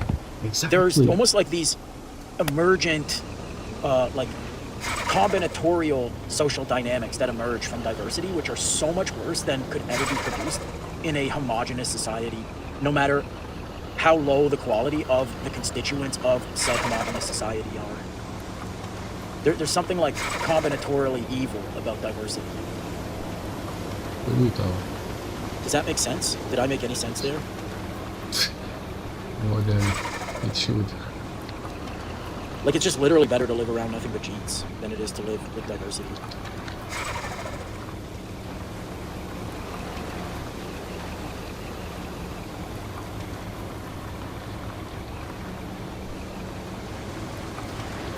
At Goymart yesterday, I saw a group of 4 white teens dressed exactly like Edgar's, and they even had a crazy bowl cut and product the style of that third pipe bowl in their head. Disgraced liberal, do you ever notice that, like, loitering culture is, I don't know what it comes from per se, but I noticed that people just kind of hang out at Walmart now with no expectations of buying anything. They're just there for hours, like groups of young mulattoes with like white girls and like Western-born Filipinos. Because it's their fucking They're just kind territory. of there, like, I don't even, it's hard to explain what they even do. They're just kind of walking, shucking. And it's because all of the staff are Pajeets. And so there's no expectation that a Pajeet employee will come out and be like, move it along, guys. You know, course back not. in the day when like white people worked at Walmart and it was like old white ladies, and they would kind of go up to groups of kids Import, like that and be like, third world, big man, third come world. on, guys, move it along. And then one of them might call her like a bitch or something, but she would just take it on the chin. She'd be like, yeah, well, yeah, I am a bitch. Get out of here. But now it's just some skittish, like, 22-year-old Pajita. Oh, they are who's here so on a arrogant. student visa, going to These school for, like, Pajitas. massage therapy or something. Yeah. The staff is not really able to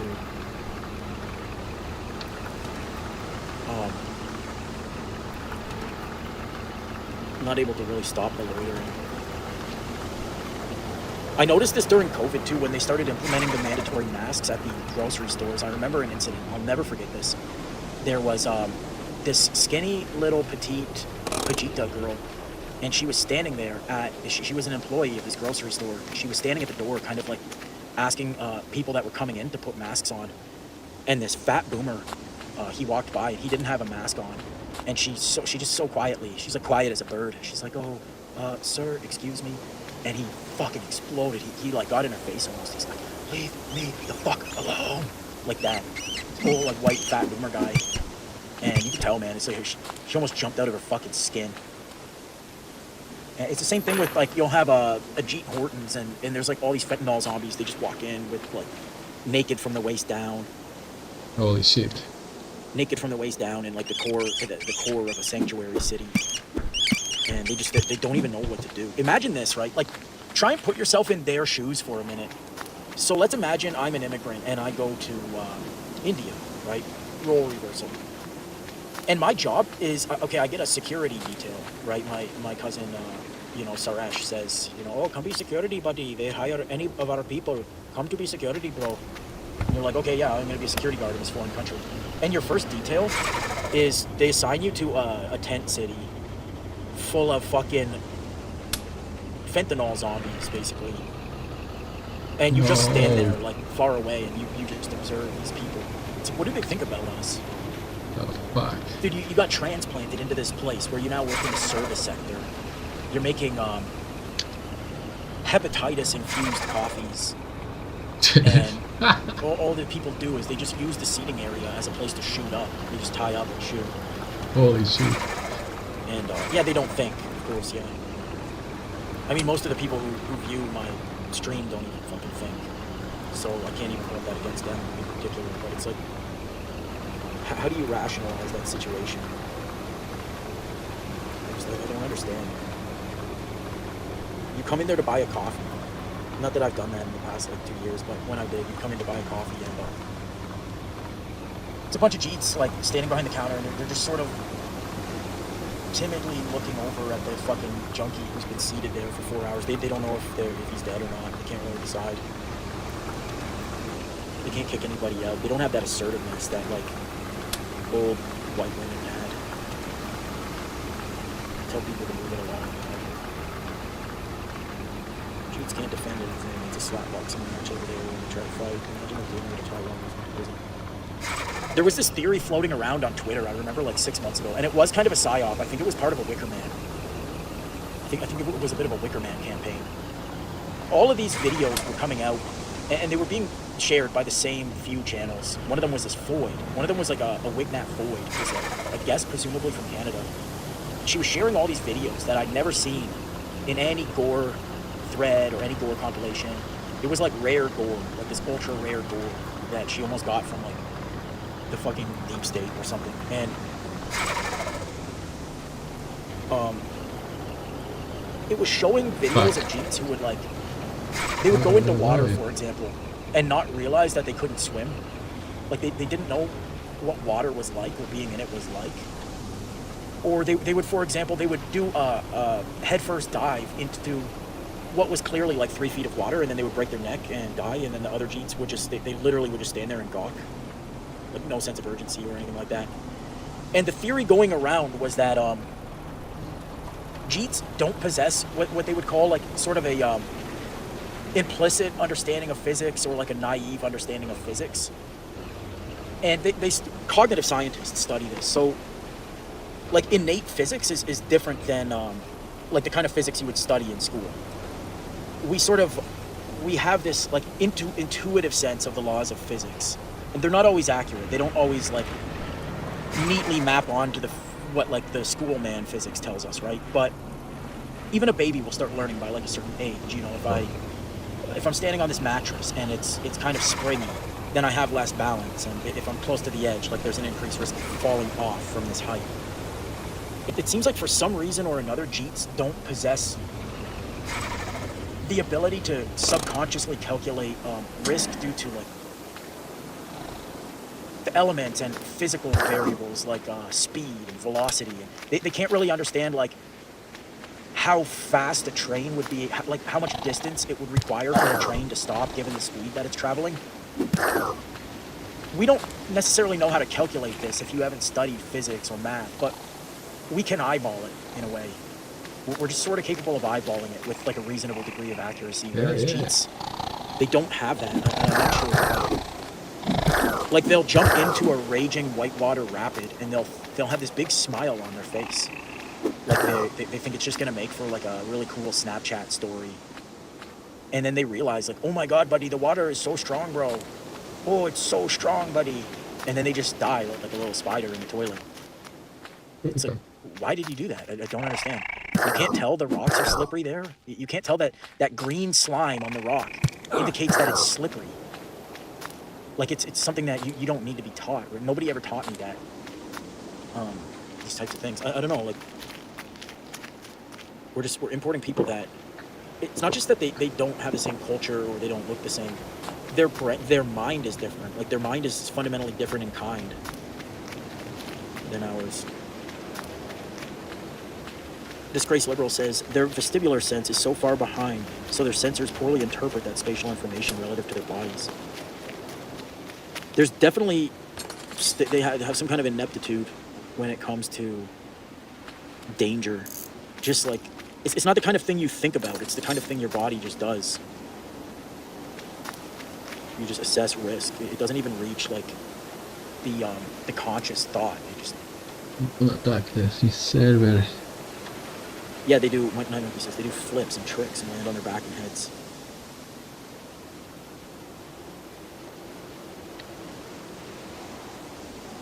We need to go to a country that no one thinks about. It's all picked over. It's all fucking picked through. Hey, homie. The only possible fucking thing you could do is use your one standard deviation above the mean IQ, get on as much Adderall as you can fucking afford, and try to just study a language that would filter anyone with an IQ below like 120 Be an autodidact. Stop listening to my stream. Turn it off. Be an Who is this autodidact. guy? But of course, I mean, the suffering never ends. You're gonna go somewhere else, and even if it all worked out, you know, you'll still be trapped in samsara. It's life's shit, man. That new video of Dustin Clay dropped was so fucking fire, man. I forget how he worded it. I made a post about it, but he's like, is it that the situation's wrong, or is it that is it that you're wrong? He had three tiers, 3 levels here. He's like, is it that I'm wrong? Is it that society's wrong? Or is it that this fucking realm is wrong? Like at the cosmic level, like where is the wrong? And I think it's the latter most option. Like I think there's something fundamentally wrong with fucking nature, man. There's something just deeply fucked up with nature. Everybody's known this forever, for all of recorded history. People have been pointing it out. They're like, first of all, nature is female in essence. Nature is a she. It's Mother Nature. Second of all, it's fucking evil. So it doesn't matter how you rearrange the furniture. It's still just evil. I mean, it's not all equally bad. Obviously, being anywhere else would be better than being in fucking Canada. Jamaica is a better country than fucking Canada. Unironically, no fucking cap, dead ass. Like, Jamaica's a better fucking country than Canada. Yeah, it is.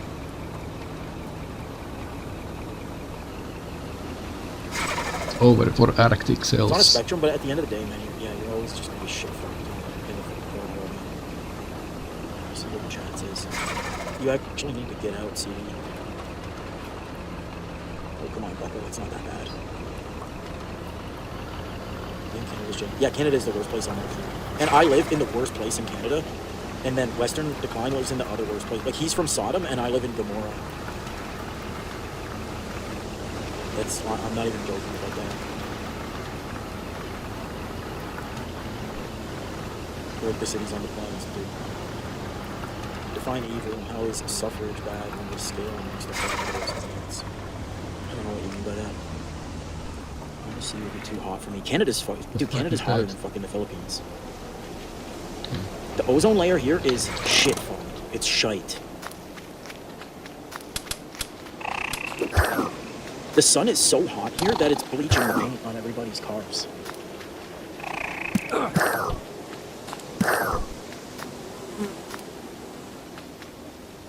Yeah, the sun, fucking, dude. Honestly, man, the sun is so fucking hot. The second you go outside, man, you can, like, almost hear your flesh sizzling unless you're a groid. Even groids won't be able to handle it either. I heard, I actually did a project on melanoma when I was in school. So I surprisingly know, like, a fair bit about melanoma. Just like an odd thing that I happen to have studied. And I remember reading, they said that groids actually get, the mortality rate of skin cancer for groids is way higher than it is for whites. Because, you know how they say black don't crack, right? Like, they think they don't show wrinkles and stuff. What ends up happening is that black people will go outside when it's so hot. Like, they'll just go out, obviously, they don't need a hat or anything. They'll go out and walk around in, like, this battered ozone layer fucking Toronto or whatever. And nothing happens to them, right? But they're incurring the damage still from the fucking, from the UV rays is still damaging. And so what happens is literally overnight, eventually the sun will crack them. And there will be no sign. And literally they'll just die. I'm so underprepared. Whites get melanoma at a higher rate. They get skin cancer at a higher rate. But we get warning signs first, like, because we'll get sunburned. We can feel the pain in our skin.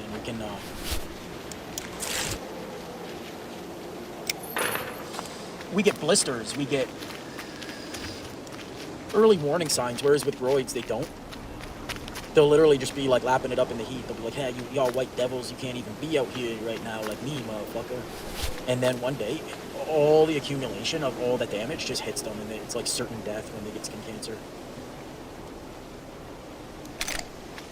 If a groid gets skin cancer, it's like certain death for them. It's not. I don't give a fuck about heat or humidity. I'll go outside and do strongman workouts when it's 100% humidity, 40 fucking degrees Celsius. It's the UV that you can't tough out. The UV it's violent. Literally, it's violent. Like it's damaging you right then and there. It's killing you. Unbearable UV, man. Fucking crazy. Nobody even has immunity to it. It's too strong even for like the groids, honestly.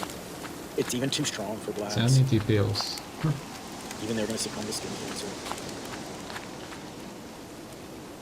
I tried the long sleeve shirt thing. I bought a linen shirt. It's kind of like sort of like a shirt you'd see like Mike O'Hearn wearing, where it's you can unbutton the top half and have like your chest out, and it's kind of like a pirate shirt. I'm not really confident enough to wear it though. I don't know if it suits me, but that's why I bought it, because I'm like, you put on a long sleeve shirt and you get a fucking heat stroke. So I almost need to start dressing like an Arabian. I need just like one cloth, that like a dress that goes to my ankles, long sleeve fucking cloth. But it's like my whole body is naked underneath it, so it can fully breathe, you know. And I just put a bandana on under my baseball hat.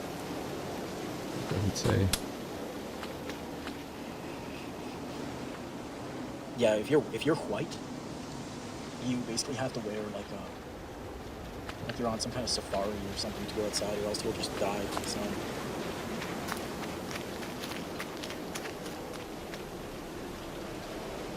Like Monkey says, I wore baggy shit with gear during my time in the Marines, as they say, stop being a bitch. Yeah, but you're brown, dude. You're pretty fucking swarthy, man. I'm a proper white boy. Like, I'm a freckle-faced, fucking bald-headed white guy. I'm like Winston Churchill white. It's not about toughing it out. Like, I'll literally 15 minutes in the fucking in the sun, and I got big blisters on my head, and then they pop and they stink. Like it's literally fucking killing you. Yeah. You're a good call out. I'm gonna probably get off here in a second, but I do want to do that video series, the Wicker Man Files. I got a lot of people on my list. I got a shit list actually that I keep of all these people. It's got like Jared Taylor on it. All these Wicker Man agents, you know. All these subversives.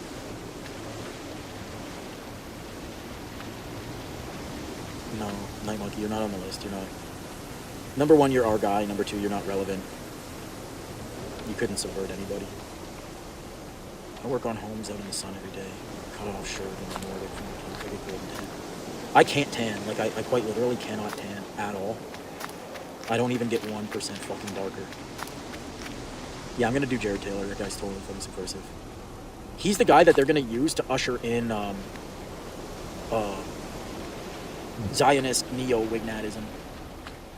He's gonna be the guy that when like the Jays throw blacks under the bus and feed them into the neo-conservative wood chipper, he'll be the guy. All I'm saying is that white people deserve their own place, just like I wouldn't want my people to go to India and change their culture. I love diversity. He's gonna do that whole shtick, whole fucking thing. People are gonna eat it up.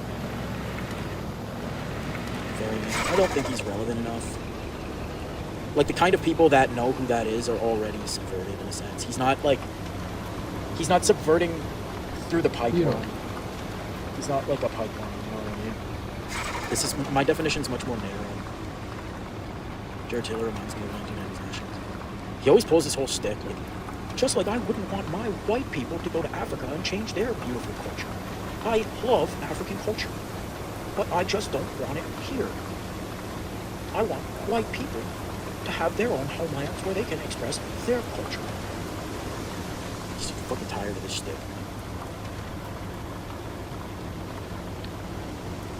Yeah. He's just a diversity fag in a different... He's just like a different kind of diversity fag.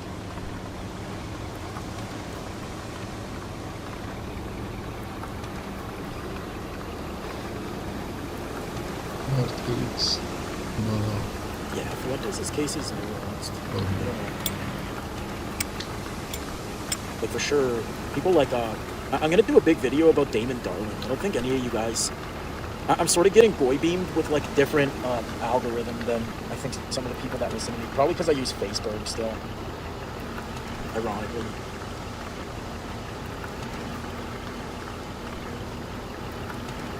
Probably because I still, like, I don't know, man. I started getting like, I couldn't scroll my timeline on Facebook without seeing this fucking Damon Darling.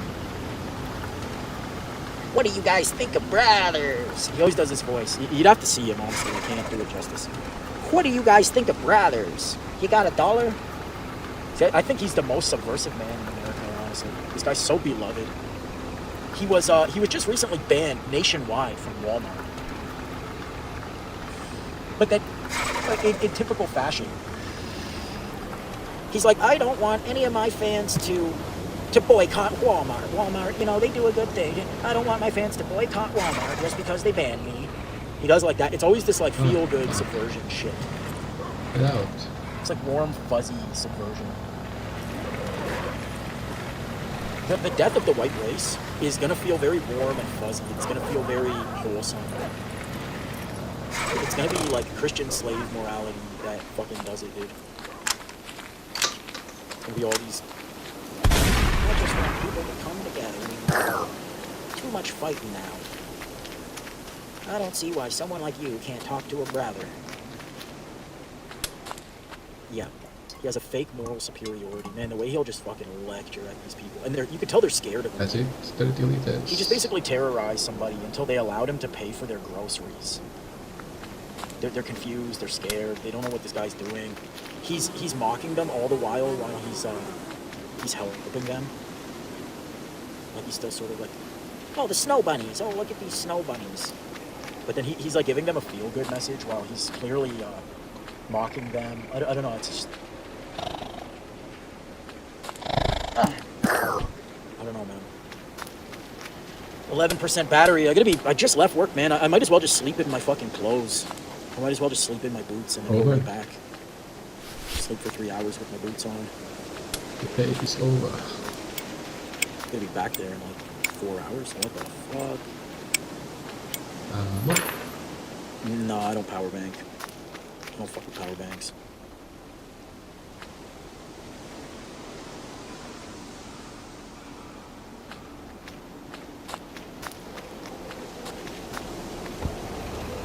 I have too much stuff already, dude. I almost need a purse. Honestly, I'm not ashamed to admit I almost kind of need a purse. If it was socially acceptable for me to wear a purse, then I would put a power bank in it. But I got my smokes, I got my wallet, my phone, I got all my fucking shit. You can't have anything more to it. Too many things in my pockets.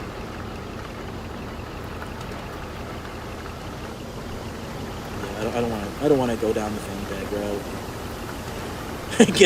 get a man purse like the Gopniks have. That'll be the fucking day, man. I mean, I should just put it in a basket and then walk around with it on my head like everyone else in Canada. Fanny That pack. wouldn't be out of place at all. I have you like that. I'll just walk around with it on my fucking head like a shoe-broom.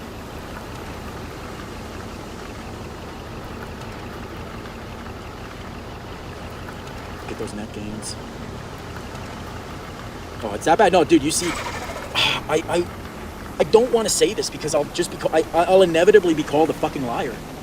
You just have to come to Canada and see it. I don't even want to say anything because it makes me feel like I'm lying when I'm not. It's that bad. You literally see fucking women with baskets on their heads. They dress like peacocks. They dress like Miss Leo from those like 1990s movies. Like, they look like fortune tellers. Oh, Miss Leo, wagwan. Let me tell your Bamba Clot fortune. Let me tell you about your future there, boy. But you see, they're dressed like peacocks, dude. You almost like crash your car when you drive by them. It's fucking crazy shit, man. Oh, do we pack it in? Did we pack it in? This is way longer than I planned to go. 136 minutes, man. Where does the time go? Time flies when you're dying slowly. This is America behind the curve culturally, or we just headed toward a different end? I laugh uncontrollably when I see a broccoli zoomer with his Merce on and he's jacked. They always have these very skinny faces. Like their faces always kind of meet at a point. They look like bad graphics from like that N64 GoldenEye game, James Bond. That's what they remind me of. They sort of look like that rock snake Pokemon.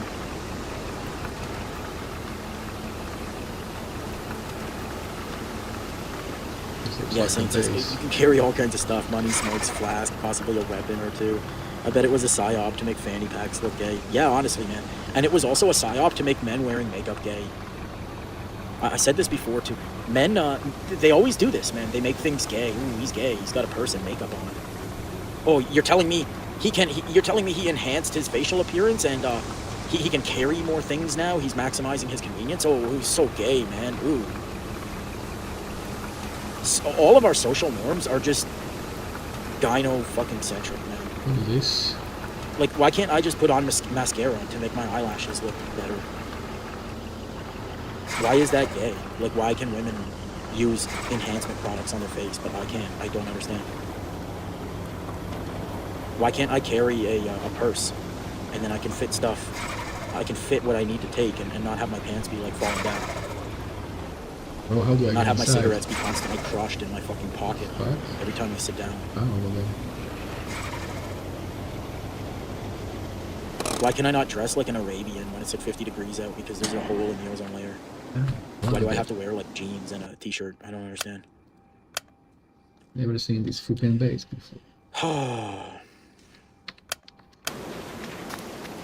Yeah, just metrosexual max, man. Who cares? Women didn't like you in the first place. They already thought you were a grub.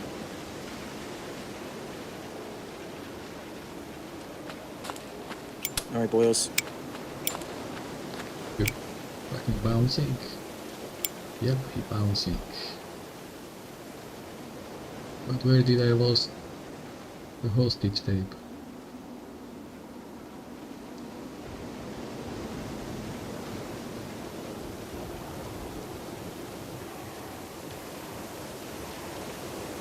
This one, oh, yeah.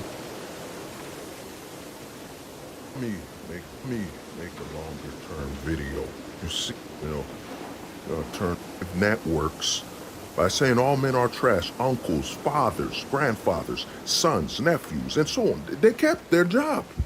This is why I've been telling guys recently that, man, there's no such thing as Democrats and Republicans. There's only Democrats, and that's it. There's only leftists. How can a conservative network, a network about family, hire a woman that said all men are trash? You know what I'm saying? But this is what happens. They've been promoting this. This is so-called conservatism, because the conservatism is built on the left. The major difference between the Democrats and the so-called Republicans, I've recently found a new word way back called rhinos, Republican in name only. That's the majority of the Republican Party. It's Republican in name only. Republicans support no-fault divorce. Pitching. Republicans support child support system. Pitching. The family. Pitching. It goes on.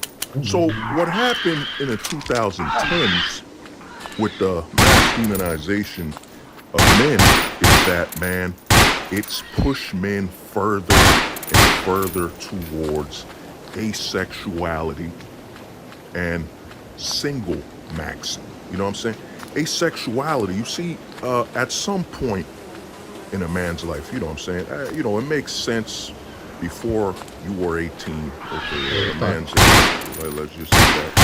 A man's whole life, majority of his life, let's say the normal dating, you might have had a girlfriend, kissed her, or whatever. Let's go before the third base. Let's just assume that by 18, that's when a man will hit third base. Let's just say 18. So what's happened is they push men to the point where those men reach 18, and they still haven't gone beyond being asexual. You know what I'm saying? Or single max. You know what I'm saying?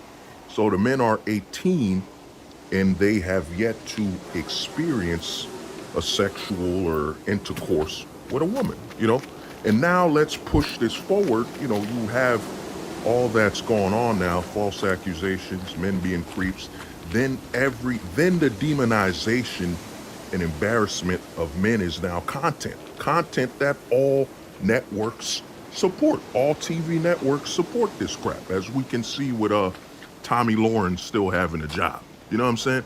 So all these networks support it, man. You know, support the demonization. And, you know, like I said, most of your so-called Republicans are rhinos, Republicans in name only. You know what I'm saying? I could get historical, but, you know, this is the video to get historical. But the thing is that's happened is the 2010s, they pushed men further and further towards homosexuality. Then the 2020s came in and it peaked. And now, you know, we gotta add in the fact that we have Conan-19 quarantine, where a lot of men were basically, a lot of the young boys growing up weren't allowed to basically go to their schools or you know what I'm saying? So you had that situation happen. You know what I'm saying? Pardon me for the darkness. Darkness. You know what I'm saying?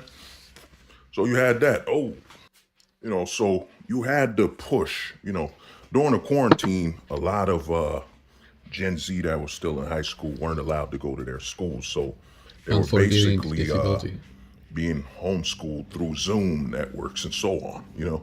So they didn't have an option to interact with their classmates, female classmates, and so on. It was kept at home, you know, and you also got to add in that this affected Gen Alpha as well. You know, they didn't get to go to school, see their classmates.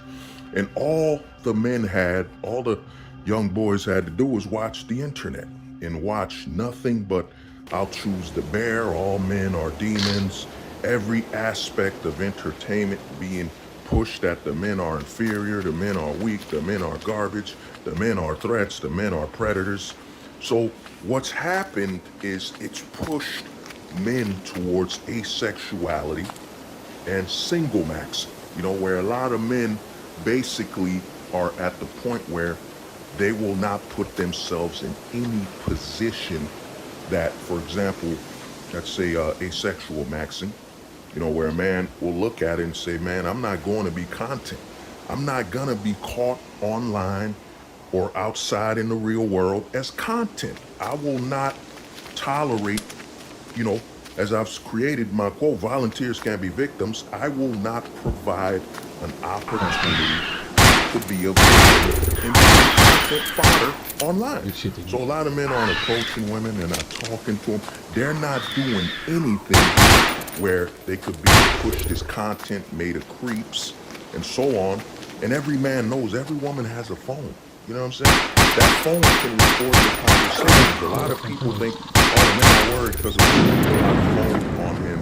No, the men know now that, yo, she could have her phone on record and be talking to you while you try to ask her out. She might be signaling, you know what I'm saying, giving you the looks and all that. And next thing you know, your conversation is online and you're being demonized. You know what I'm saying?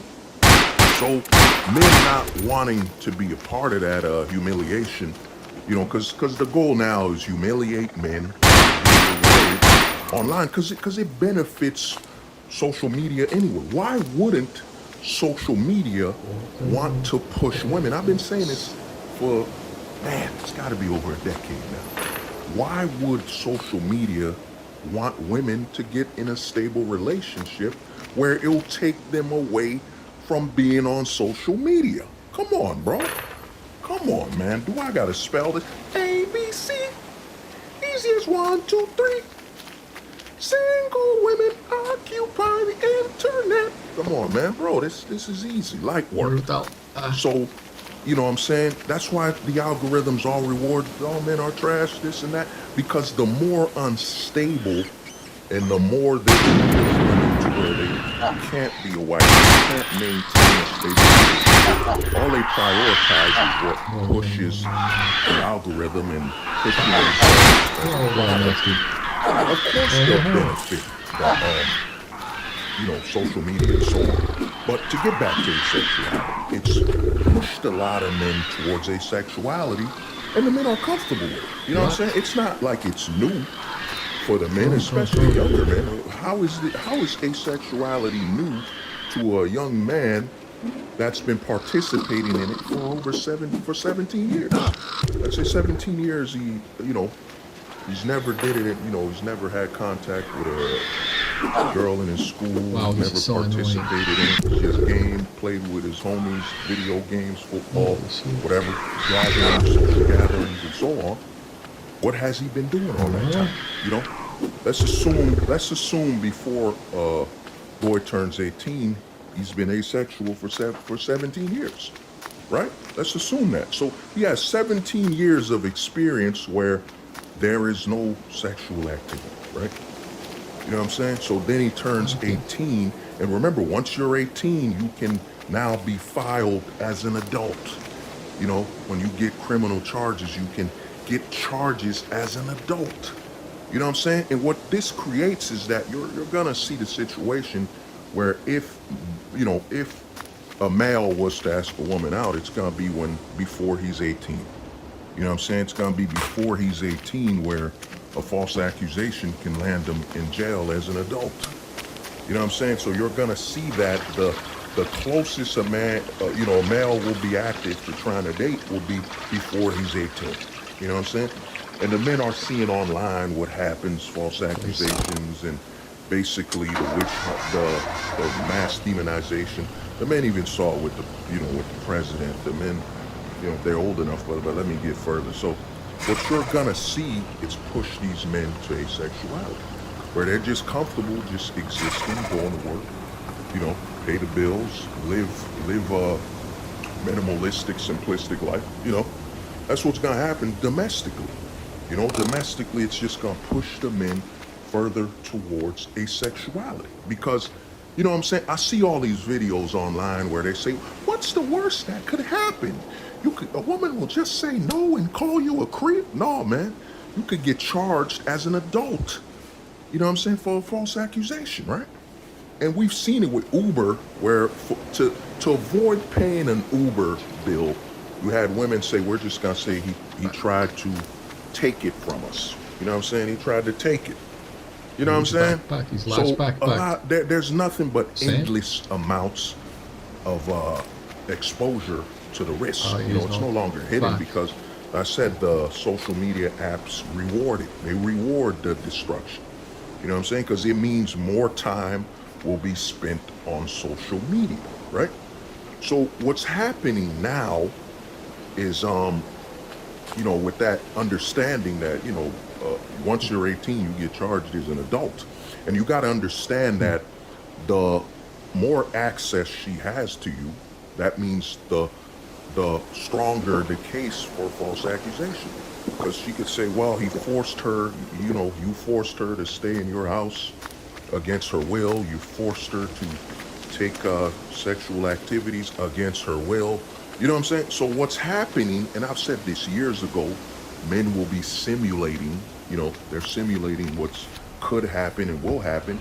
And a lot of men are at the point where the compounded interest of risk and comparing the compound risk versus the reward, and the men understand that risk and reward become the same. Because if you get rewarded, let's say you're in a stable relationship, she can flip it to risk and say you abused her. And the longer you've been together, the more solid the case. So what's happening to a lot of men, they're realizing risk and reward, you can't, think about it, you can't spell risk without an R, and you can't spell reward without an R. So men are basically saying there are two R's, two R's of the same coin. It's become heads or tails. That's what it's become, two R's of the same coin, risk and reward. Reward and risk, they're two R's of the same coin.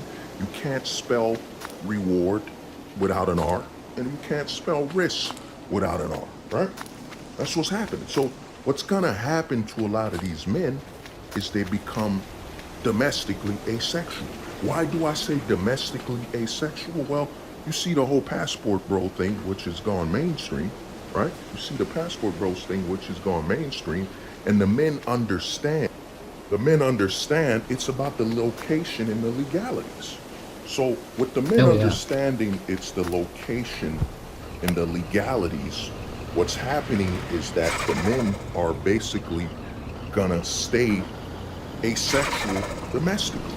If the men are offered a trip overseas where the laws are different and you don't have false accusations like you have in the West, because I was watching a video and I predicted this predicted this almost over 7 years ago, nearing 10 years. I predicted that, with the gold pill, you would have men pursuing everything in their goal to be living overseas. Their goal is to have all of their experiences overseas, that the domestic setting is now seen as work. That's what the domestic setting is seen as. It's laborious, man. You work here. That's it. No relationships. This is like a labor camp. You know what I'm saying? You work in the domestic setting. And a lot of men, you got the passport bro situation, but the passport bro situation, men flying overseas and so on. But the gold pill is basically men pursuing only overseas, living everything, and living overseas and basically just working here domestically and living overseas, potentially not even working here. You know what I'm saying? The gold pill. And then men with the gold pill do not see any reasons to talk about the domestic setting. You won't hear a gold pill guy who lives overseas or enjoys what's going on overseas talk about the domestic faults and the domestic issue. They're eating a good oatmeal, man. You know what I'm saying? I gotta heat it up a little, let it cool down. But basically, man, what you're gonna see is, with the gold pill, like I said, men will soon become global minded. Men will only compare things to the globe. And what's happening domestically, while you'll have a high rate of domestic asexuality, because here's the thing, when they said over 45% of women will be single and alone, notice what they left. Notice what they didn't say. They didn't say, well, if the women are at over 45% alone, no men with them at all, no men will get into long-term relationships, what are the men acting? What sexual practice could these men be taking where they do not interact or pursue the opposite sex for any sexual discord? Then it has to be asexuality. You have to understand that on the surface level, they always hide the subsurface information. And the subsurface information is that if over 45% of women are gonna be alone, and we all know, we all know here it's gonna be over 60%. You know what I'm saying? It's gonna potentially, let's say over 50%. Over 50% will be alone, you know what I'm saying? In the West. And there's a video I saw by I think it was men's highlights, where he showed, as I predicted, that every Western country, Germany, France, Spain, every country that practices the same no-fault divorce, family court destruction of men will face the asexual uprising. A lot of men all over country, any country that replicates what's going on here, what is it, South Korea, France, Germany, Australia, shout out to one of the homies, and Ireland, Scotland, United Kingdom. I heard the United Kingdom is passing a law where if you have a girlfriend, she can get half of what you make, as predicted. The government's starting to be, why wait? Government's becoming, why wait for them to get married, man? Let's get this check, man. Let's get this bread, man. Let's get this money. You know what I'm saying? Why wait for them to get married? So what you're gonna see is an asexual uprising, because they wouldn't mention that. They won't mention asexuality, because if they mention that men are asexual, it would basically destroy all of their talking points, male loneliness. It would destroy that men are scared to approach women and so on. And most importantly, it would go against the female practice of asexuality. It would basically, think about the media. The media, all 2010s, was building this whole propaganda of your identity is your sexuality. You know what I'm saying? Your identity is your sexuality. So if men start saying they're asexual, that's their identity. How dare you go after the identity of people that are asexual? You know what I'm saying? How dare you go after the identity of asexuality? You know what I'm saying? Remember, they built an entire identity around, you know, LGBTQ plus ABCD, you know, ABC alphabet, whatever. They built all the 2010s to 2020s, your identity is your sexuality. So if men in a large mass start saying, yeah, man, I'm asexual maxing. You know what I'm saying? I was asexual maxing, so I was skateboarding, I was snowboarding. How can you come after a man for his sexual, what he identifies with sexually? That would put them at the you know, I can't say the word, but that would put them at the point of now they must go after everyone's sexual identity. They must now talk about how it harms people, how it's wrong, and so on. So once men start identifying as asexuals, man, oh, the mainstream media is just gonna be vomiting. You know what I'm saying? They're just gonna be vomiting because how can they counter this when they've built an entire 15 plus years, all the 2010s till now, on sexual identity, on identity of a person based on their sexuality. So how can they go against over 15 years of propaganda? You know what I'm saying? So once the men start saying, yeah, man, I'm asexual maxing, I'm an asexual, you know what I'm saying? The men don't need to fully explain any more than that. Once a man says I'm asexual, you can't ask him about dating. You know what I mean? You can't ask him about relationships, marriage. What does that have to do with asexuality? You know what I'm saying? Isn't that you abusing and disrespecting that person's sexual identity by saying, well, why don't you get married? Why don't you, you know what I'm saying? Isn't that going against that person's sexual identity and sexual preference to be asexual, right? So that's what you're gonna see. And there's gonna be casualties. Before I get to the casualties of in fact, let me get to the casualties of asexuality. Now, there's a big movement against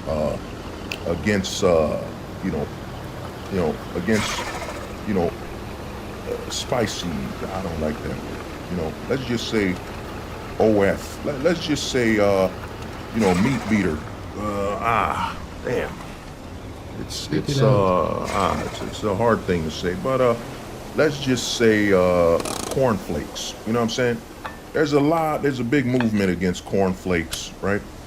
You know what I'm saying? They're saying, you know, the conservatives, the same conservatives that are pushing anti-male messaging with Tommy Lauren and all that anti-male, all men are predators and this and that. The same conservatives are going after cornflakes. You know what I'm saying? They're going after cornflakes, right? But what they don't get is all this anti-male content, this anti-male push to basically tell men, man, you approach a woman in real life at your own risk. So what's happened is it's made cornflakes more appealing, right? Doesn't cornflakes still go with asexuality? You know what I'm saying? So how are the men breaking their asexuality by enjoying cornflakes? You know what I'm saying? How are the men damaging or affecting their asexuality by enjoying cornflakes? So a lot of men now will go further to cornflakes. You know what I'm saying? They'll enjoy their cornflakes and go back to work.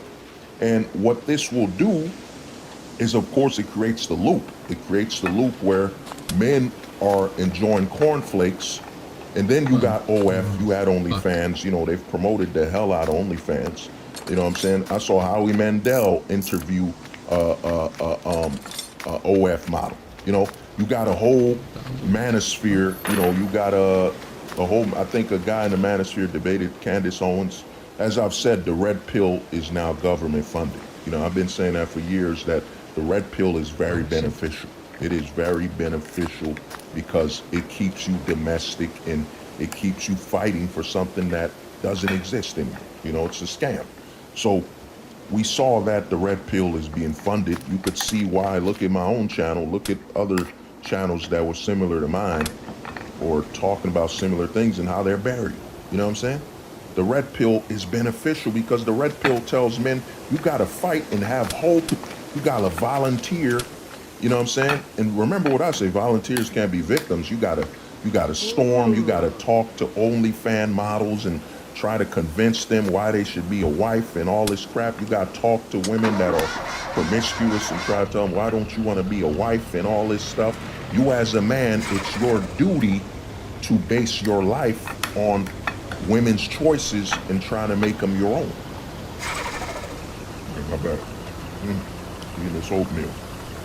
But yeah, so the red pill pushes men, yeah, you gotta fight for this and fight for that. Ignore the fact that there's trillions of dollars funding this, you know? But I've been talking about that fact. So what's happening is it's pushing men to corn, you know, cornflakes. You know what I'm saying? Men are enjoying their cornflakes. And they go to work, come home, cornflakes, you know, play their video games, play their sports. And the thing about cornflakes is a man could basically, with the cell phone, they could take their cornflakes anywhere they want. You know what I'm saying? There are no arguments with the cornflakes. There are no risks with the cornflakes. So a lot of men are just enjoying their cornflakes. And they could take it anywhere they want, and it doesn't cost them. It doesn't cost you money to take your cornflakes on a plane. It doesn't cost you money to take your cornflakes on a boat. You know what I'm saying? You know, you're moving. It doesn't cost you nothing. So a lot of men are enjoying their cornflakes, you know, and then live their lives. And what this creates, and I'll touch up on it with a new video on the dilemma that women will face, is that men also, you gotta remember during the quarantine, that a lot of men were doing virtual dates with women. And I said this in a video, it's still on YouTube. I'm not 100% sure since they delete so much of my content. But I said this damn near 10 years ago that, over 5 years ago, in training men to date women virtually. Like men were sending the women food and they were dating them virtually. They were training men that you can it's perfectly okay to get validation from women without any physical interactions. So this pushed up the OF models, you know, because if you can get interaction with a woman on video, it's perfectly normal. In a society where the propaganda is that women can do no wrong, you know what I'm saying? Remember, they're the most easily manipulated voting class. So why would anybody say they can do any wrong? I heard some woman right now just got $1 million for you know what I'm saying, for you know what I mean, for throwing away her pictures of her, throwing away the pictures of her children. You know what I'm saying? You know, Call of Duty, her children. You know what I mean? So that's what happened. They got $1 million, whatever.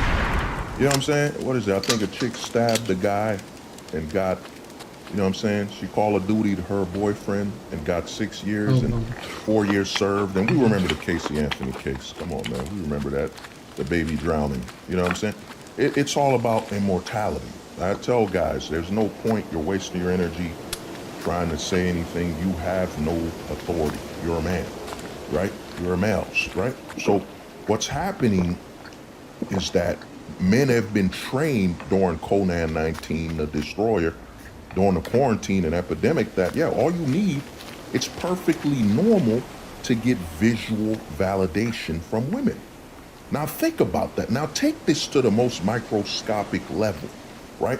That means if you were, let's say you responded to a woman online, you know what I'm saying? You just said something and she said, oh, thank you so much.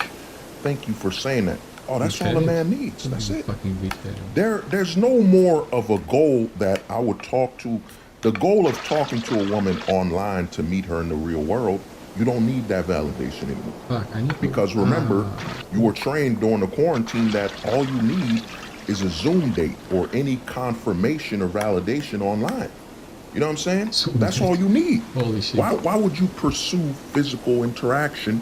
And we all know, like I said, risk and reward. You can't spell risk without an R, and you can't spell reward without an R. And then remember, if you're a man is 18 years old, he's facing adult issues, you know. So men have realized they can bypass the physical. You know what I'm saying? They could just get some online validation and move on. That's the Yeah, female fucking attention. being here. They need it. And then remember, a lot of up and coming, a lot of the Zoomers and Gen Alpha coming up, a lot of Zoomers grew up online anyway. All you need is online validation, and that's good enough for you for the whole day. You know what I mean? That's good enough for you for the whole day. It's not. So what's happened With the boom. for the men, 5 times more. you know what I'm saying? The men used to pursue, you know, the physical world, you know, validation. Men used to pursue validation from the real world. But now they don't got to do that anymore, you know? All you need is a little online. Like, as you've seen, there's a lot of videos of women saying, all these men do is like my photos, you know, send hearts, or, you know, they, and a note, a lot of thing that's happening is a lot of men are inboxing women. A lot of men are now posting or replying on the public comments, because to comment in her inbox, she could screenshot it, modify it, especially with AI now, and make you look desperate and make you look like you're stalking her and so on. So a lot of men are now just, when they comment, when they interact with a woman online, they just on the comment section, the public comment section. And then they get the woman to heart their thing, or you're so sweet. That's it. Yo, that's enough. That's enough of a hit for the modern man now. That's enough of a hit. You know what I'm saying? That's my interaction with a woman for the day. She thumbed up my comments. Thank you. That's it. That's all I need. That's the only hit I need. I'm good. I'm out. I'll go back to playing some games, or I'm gonna go back to you know, I might go enjoy some cornflakes. You know what I'm saying? You know what I mean? So that's what's happening. A lot of the men can enjoy. Yeah, so like I was saying, man, a lot of the men have been trained to just get their interaction with women online, if they're even pursuing it. You know what I'm saying? That's why you see a lot of these women saying, why do these men only comment and so on their videos and so on? So a lot of the women that have been trained to just pursue attention are getting attention with a dead end. They're getting dead end attention. Listen, that dead end attention where it goes nowhere else. They'll get is comments, thumbs up, likes, and that's it. And the men move on. And if the woman comments, say, oh, thank you, sir, thank you for agreeing, that's it. The man disappears. Then he might, and remember, the men can't comment back. That's another thing, is you'll see a lot of men where they leave a comment, and when the woman replies, they don't say nothing, because they can't risk also her saying that man is thirsty and desperate for her, because he replies to her comments so many times. You know what I'm saying? And she could screen it, you know, AI it, whatever. So that's further pushed the men towards cornflakes, and, you know, just getting their interaction with women from a online perspective, and they don't need to meet in real life, right? So what else is happening? The other thing that's happening with them pushing the men through asexuality is a lot of men, you know, the gyms, you know, a man caught in the eye lines. The gyms are intentionally allowing people, and it shows how stupid the gym owners are too. You're gonna allow someone to film themselves at your gym without a license and then put you at risk for a lawsuit. You know, you should not be allowed to film in the gym for free. It should be some type of paid situation or contractual. You don't have the right to just film somebody in a private place. The gym is in public. You know what I'm saying? So the gyms, men are avoiding the gyms too. Men are also, with this asexual maxine, is men are basically approaching it with wherever the women are at.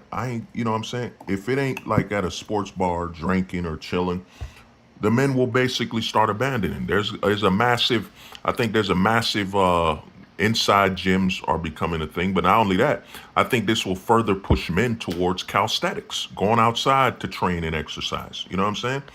It's going to push a lot of men outside to train, because you can't train in the gyms without potentially being filmed without your approval. You know, so the men are avoiding the gyms. The men are only going to bars. Men been going to bars. Men been going to facilities and, you know, locations and all that. That's why you see a lot of videos where the women are filming the men. They're just chilling out, drinking beer, enjoying themselves. Because I've been saying this for over 5 years, going on over 10 years now. It's been over 10 years, really. But the men were the first to go to the bars.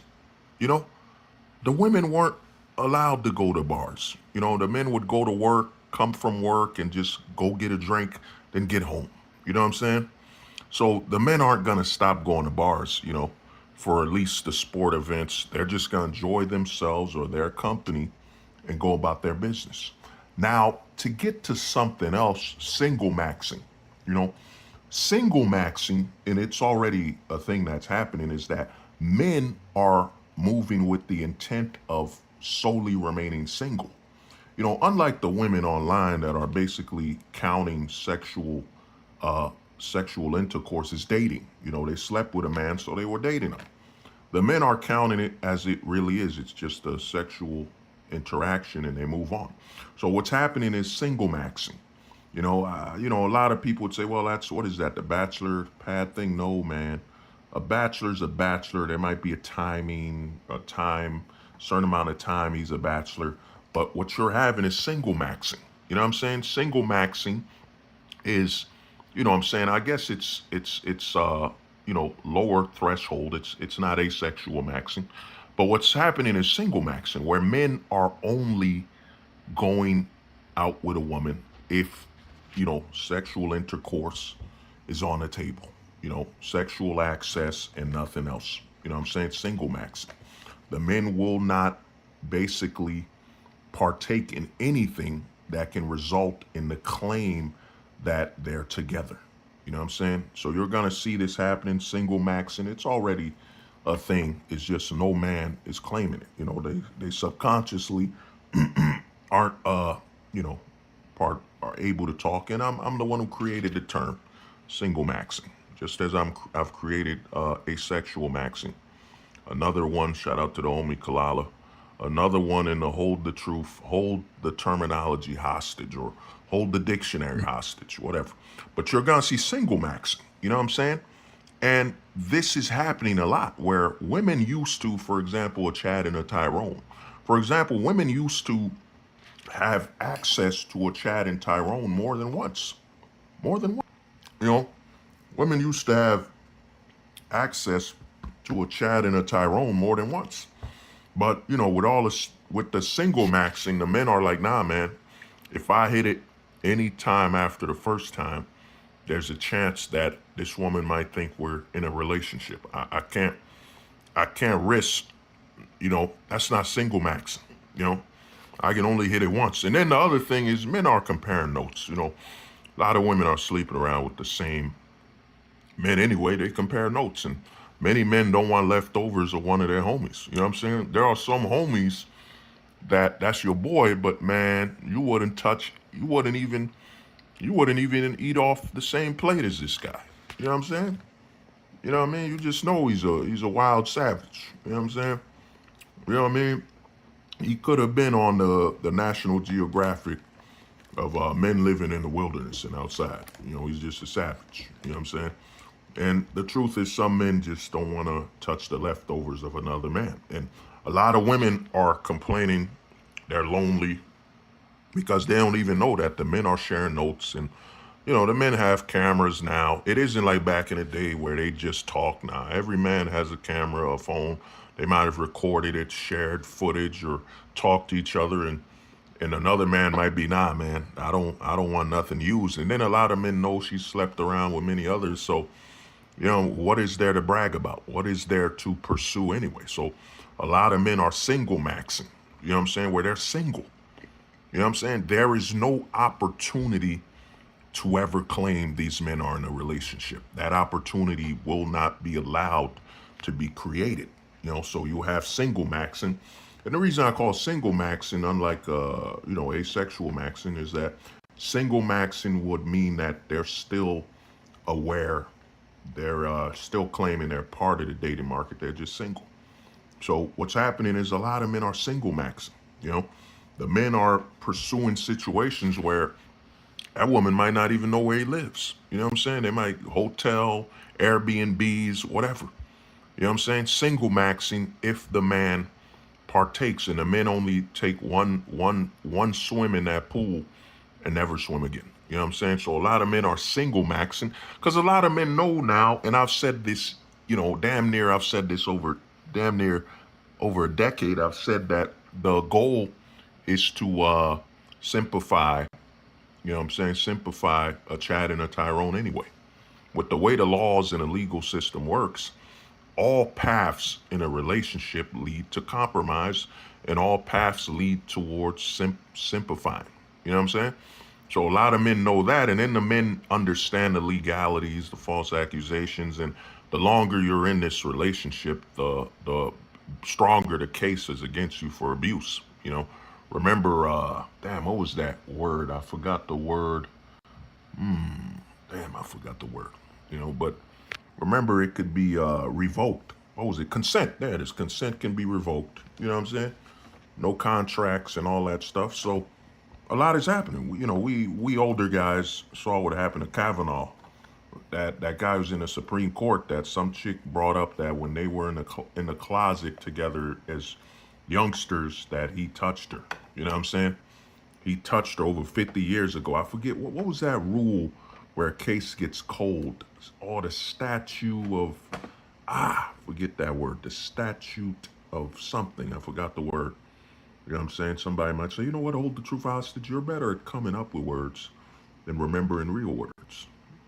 Hey man, I'm not against what you're saying there, but what's happening is single maxing. You know, and single maxing, the fact that a lot of men are flying overseas, you know, the passport bro thing is normal. And I mean, it is normal. We're talking about guys from Gen X to millennial. They're all talking about it.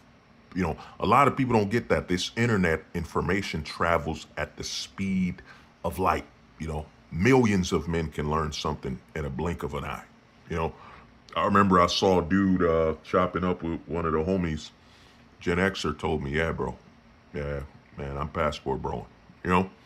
So it's happening, man. It is now normal. So a lot of and the other thing with single maxing is that a lot of the guys, I'm just focusing on your Chads and Tyrones, a lot of those guys realize that, yo, they're not going to get the best deal domestically. They're not going to get the best experience domestically. And I said this years ago. Think about this. You grew up in a country, you know the country, you speak the language, you know the culture, you know the traditions, and this is where you won't get the best relationship. Think about what that psychologically does to a man's mind. You know what I'm saying? Yeah, you will. You know the traditions, you're a football guy, you're an apple pie eating bastard, you know what I'm saying? You're a cookie monster. You could quote the Cookie Monster. Give me cookie. Give me cookie. Cookie. Num num num. You know, you could quote Elmo. You know, Elmo like long-term relationship. You know, you could quote all the sitcoms, the comedy, the films, and all that stuff. But guess what? You can't have a stable relationship domestically. Think about what that psychologically does to a man. You know what I'm saying? Think about that. You know where you grew up, you know the country, you know the states, and you can't start a stable relationship domestically. The rewiring, what this does, I used to say this, that it's a treadmill. You know, whatever's on the treadmill is what you can experience. Whatever's off the treadmill is the high risk and what you gotta take a risk to experience. You know what I'm saying? So what's happening to a lot of men is it's psychologically rewired them that you can only enjoy the traditions and partake in the culture domestically of your own accord. That's it. That's all you can do. You know what I'm saying? You can enjoy Thanksgiving by yourself. You know what I'm saying? It's pushing men towards a combination of course, asexuality, single maxing, and of course, introversion. And remember, Conan 19 with the quarantines got men extremely comfortable with being introverted. You know what I mean? Got many men. Think about it. Let's look at it like this. Let's say the extroverts are Superman. You know, that's Superman. You know, Superman's out in the sun, in the light. He's exposed to the public. So the extroverts are Superman, right? Everyone sees Superman. Everyone waves, hey, Superman, what's up, man? What's good? But after Conan 19 and the quarantine has made Batman. Made a lot of Batmans out there. Batman operates in the darkness, in the shadows. He's an introvert. You know what I'm saying? He fights crime in the dark. He doesn't want to be seen. He don't even want you to give him credit. He don't want to be seen. And that's what happened. A lot of men became Batman. You know what I'm saying? All they operate on, the men understand, you know, they got to be like Batman, you know? And think about the duality. Batman, introverted, fights crime, of you know, in the darkness, whatever. And of course, he might have some sidekicks here and there. You know, we got some sidekicks. We got homies we rock with. You know, but think about the Bruce Wayne angle. Bruce Wayne does all that you know, bachelor life or dating as a presentation to hide that he's Batman. That's what's happening to the men that are single maxing. The single maxers, yeah, in the eye of the public, you know, I mean, I might go out on a excursion, a little date and all that, and it ends, you know, because I got to maintain a particular image. You know what I'm saying? You there are interviews now with, what is it, Paul Pierce? You can look up his interviews. There was an interview recently with the Shay Shay Club with Afro Man talking about marriage. There's a lot of men now, you know, single maxing. If they're in a date, they're just going out for a presentation. You know, leave hope out there that, you know, there might be some type of woman that one day I might get with one of them that I'll settle with, you know. But I'm just single maxing, jumping from one to one. I know it sounds like bachelorism, whatever. I get what you're thinking. But in this situation, man, a lot of men single maxing is just a presentation. And you know what I mean? It's a way to leave them alone. It's that Bruce Wayne projection, you know, if they're single maxing. You know what I mean? There's a lot of celebs now. You'll see the ones that are normal, there ain't that many left. You know what I mean? 9 out of 10 celebrities are full blown, you know, belong in a bird cage. You know what I'm saying? They belong in a bird cage. You know what I'm saying? You know, but Belong in a bird cage. a lot of guys, and you could see it. I made a video, damn near the video is almost 10 years old. Is I think YouTube, you know, YouTubers destroy damn, I forgot the word. Nostalgia. YouTubers destroy nostalgia. A lot of people are just watching these YouTubers where they're single maxing. They're not dating. They're not in relationships at all. They might be around women. You know, you see this with all the kick streamers. A lot of them are just around women, dancing with them. They might sleep with them. Then they replace them and get another one. And you got to remember the fact that so many women have basically been trained to be like a factory. You know, they just offer their body. You know, a younger model, older model. They all offer the same thing as their body. There's nothing there to keep, nothing of substance. They all just offer their body. And then they offer a body that's processed, BBLs, you know, makeup on them like they bathed in mud. You know what I'm saying? You know what I mean? So they're easily replaceable. You know what I mean?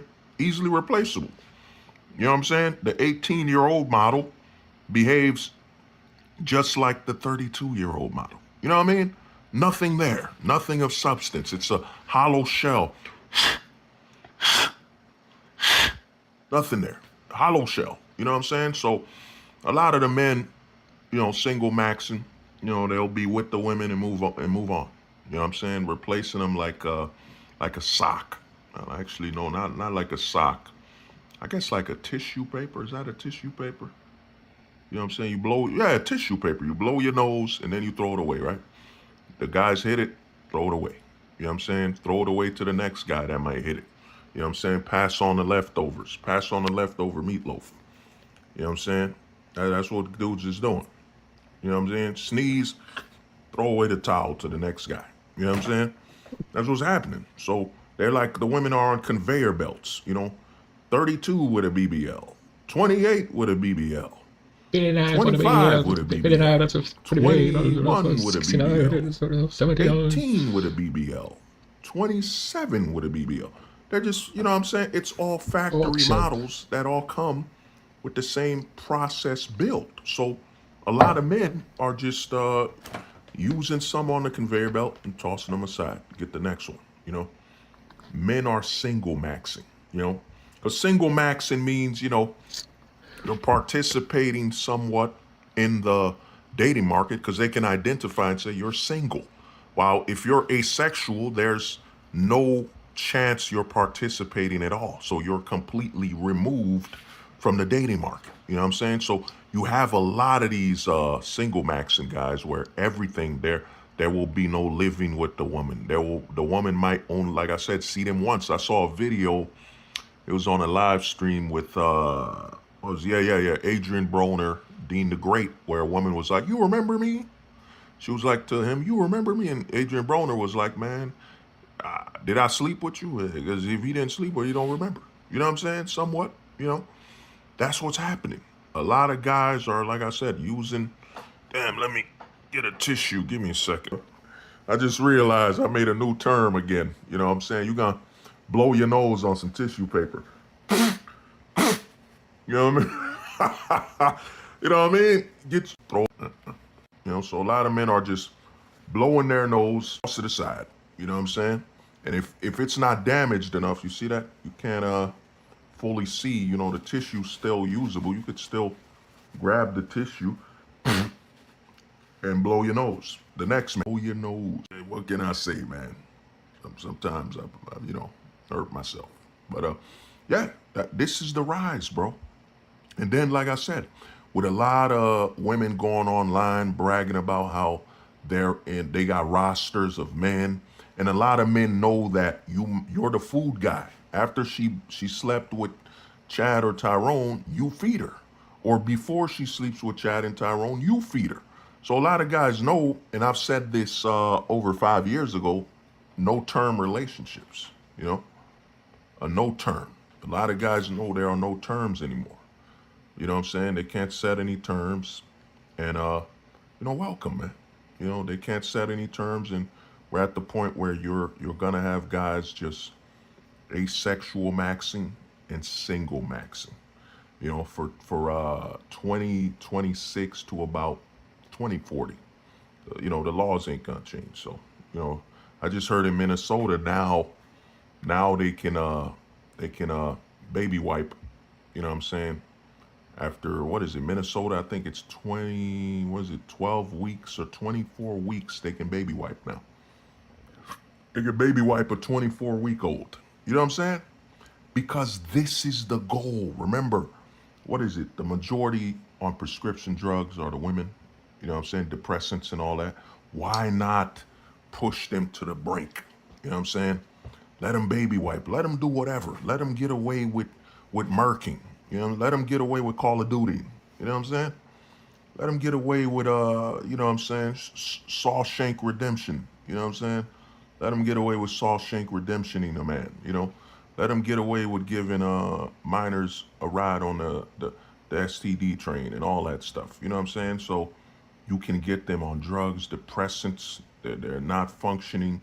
And this is the greatest voter class you have to strip the men of any value of their votes, And, the men aren't going to vote anyway. The men are they're not walking away. The men just, it's not an option. It doesn't exist as something for them to get involved with. The men are now strictly voting with their wallets. And the other thing I'll say is this, man.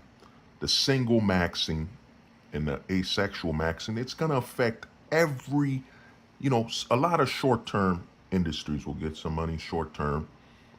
Gaming, certain events will get some money off the men short-term, single maxing.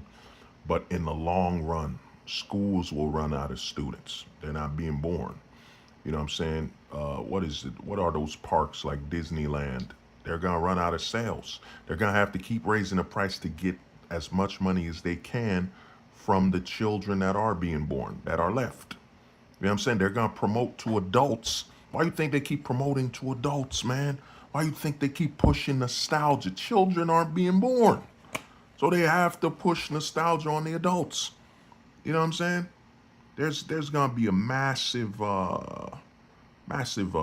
issue with this. All industries that revolve around children being born, schools, films. There are a lot of film genres that are gonna die, because why make a genre for children when there ain't no children being born? There's a lot of things that count on men having children. There's this lie that, oh man, the women don't want to have kids. No, it's the men don't want to have kids. It's been proven that the women do, the no rubber crew. So if the men wanted to have children, they'd have them by a mile. You know what I'm saying? The men, and then you add in the fact that a lot of the women are basically baby wiping anyway. Baby wipes, baby wipe clinics. So there's a lot going on, man. A lot going on. But hey, man, this is what's gonna happen. 2026. There's less than 5 months left. So you're gonna see it. It's gonna keep happening. It's just no one has a word for it. That's why I hold the truth hostage. Bearer of words, bearer of future news, bearer of the prophecies. I have to come in to tell you the truth that people don't know of. That men, and you're gonna see all this stuff. Men, please, it's happening. Men, come approach us. You're seeing all these videos happen. Why would an asexual man approach a woman?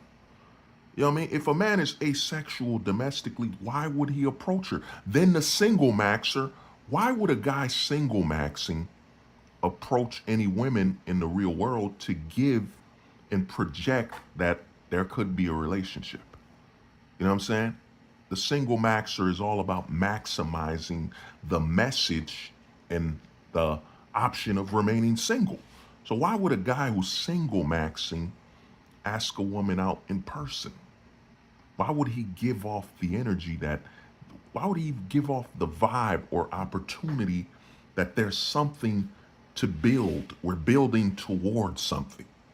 You know what I'm saying? Why would he do that? When he could swipe on his phone, they meet up at a random place, and, even for food, there's a lot of women out there. The funny thing, you see the food thing, is that a man, let's say a guy takes a woman out, he takes her out. Let's say he spent $100 on the food and whatever. He spent $100, right? And he slept with her.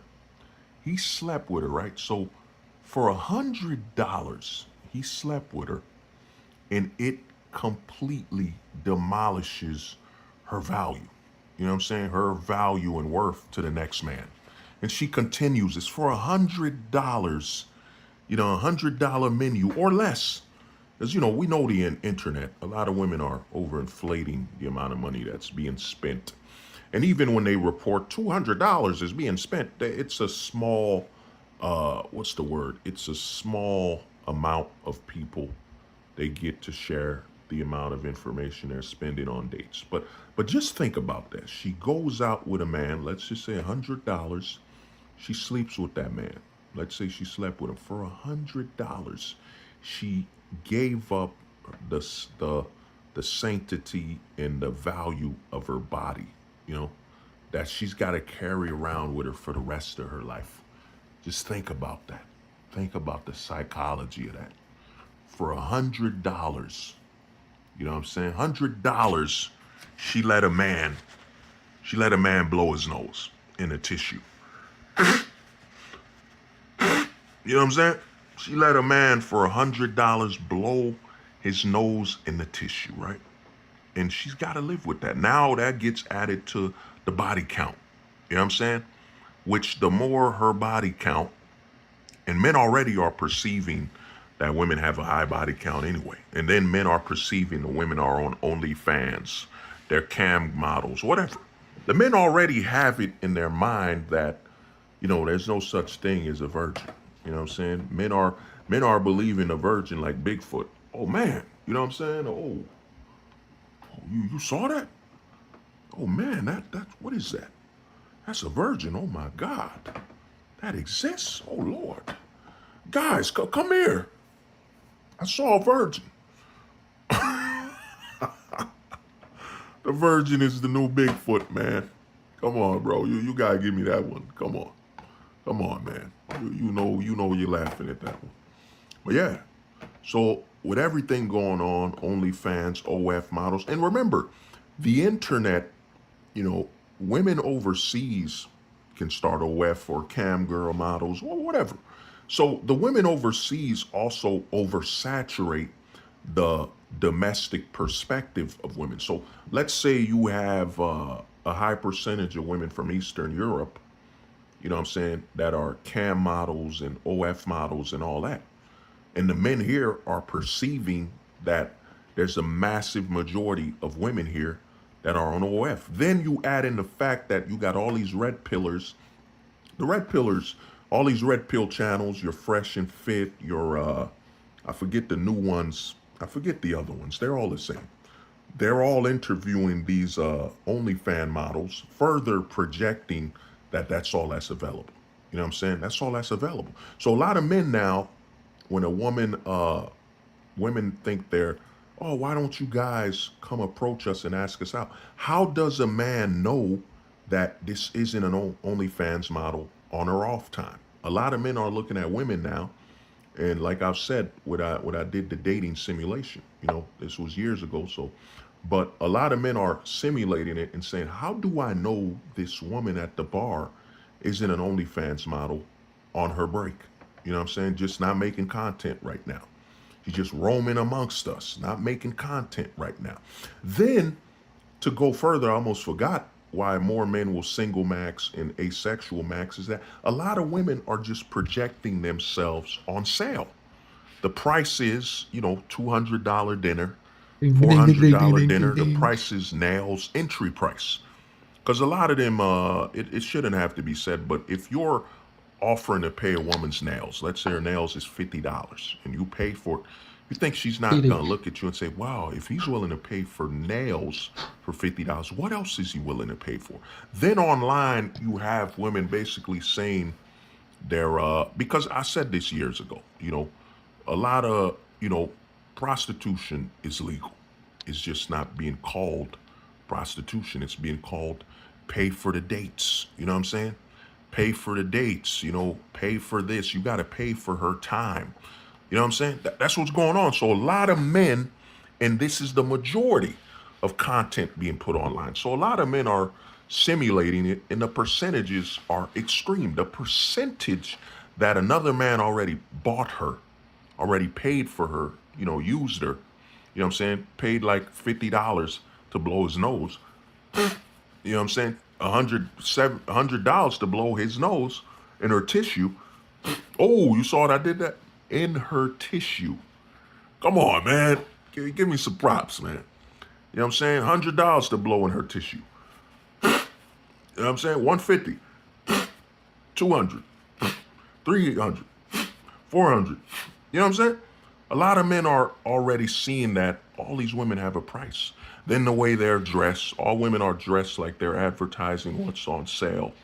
You know what I'm saying? All of them got BBLs. All of them are injecting their bodies with the purpose of getting a sale. You know what I'm saying? And you see the BBLs and all that stuff. A lot of men see that and say, man, well, how many men have paid to experience that BBL? To experience those inflated lips and all that stuff. What is it? Fillers. How many men have paid to experience that? Because a lot of these women are getting this done so they can market themselves for sale. That's what's happening. I said this years ago. A lot of women now are vending machines for so-called rich men, but the rich man is based on their location. So if a woman is deep in the hood, let's say she's deep in the hood or in a trailer park or let's say trailer park, deep in the hood, apartment complex, For her, a rich man is a guy that could probably drop $50. You know what I'm saying? Like it's nothing. Of course, online she's gonna project. You know what I'm saying? Corey Holcomb has a running joke. He seeks out the women in impoverished. You know, so a lot of women are selling themselves. And I made this video, the wholesome 304 or whatever. You could look it up where I broke it down. But a lot of women now, you know what I'm saying? And I made a video also you could check out called LOL, Loyal to Lust. You know what I'm saying? Lust only loyalty. You know what I'm saying? Lust only loyalty, that's LOL, lust only loyalty, whatever it's on the channel. But that's what's happening. So a lot of men are realizing, yo, all these women are advertising themselves for sale. It don't even matter if they're a mom. Man, the amount of mothers that don't dress like mothers, man. You know, the days of a woman dressing like a mom, carrying herself like a mom, those days are dead, man. They're dead, bro. They are dead. You know what I'm saying? So a lot of men realize, bro, that there ain't no women that's mothers out there no more, man. You know what I'm saying? They're all dressed the way they're dressed, bro. They're all dressed the way they're dressed, and they're always on sale. Then you got a lot of men, I've seen it, man. There's men that will gladly let their woman sell and bring back the money. You know what I'm saying? She slept with another guy for $250. You know what I'm saying? Brings back some of the money. He don't care. You know what I'm saying? It's on sale anyway. A lot of dudes letting their chick dress naked to advertise herself to the next man. Then he tries to push her to get some of that money off her. You know what I mean? You know, because a lot of them exist as, you know, notice the tissue. Look at this tissue, man. What is this tissue? You look at it. It can't talk. You know what I'm saying? It has no mind. It has no thoughts. That's what's happened to what's promoted of the woman today. It's just tissue paper for you to blow in your nose. They said the truth won't survive beside the lies that maintain. Over. It's over. No more content or music.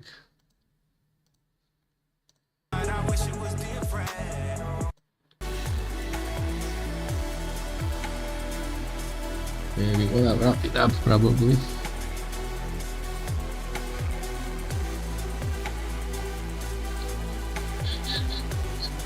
Yeah.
Hell yeah, let's rope this shit. Rope this cheese.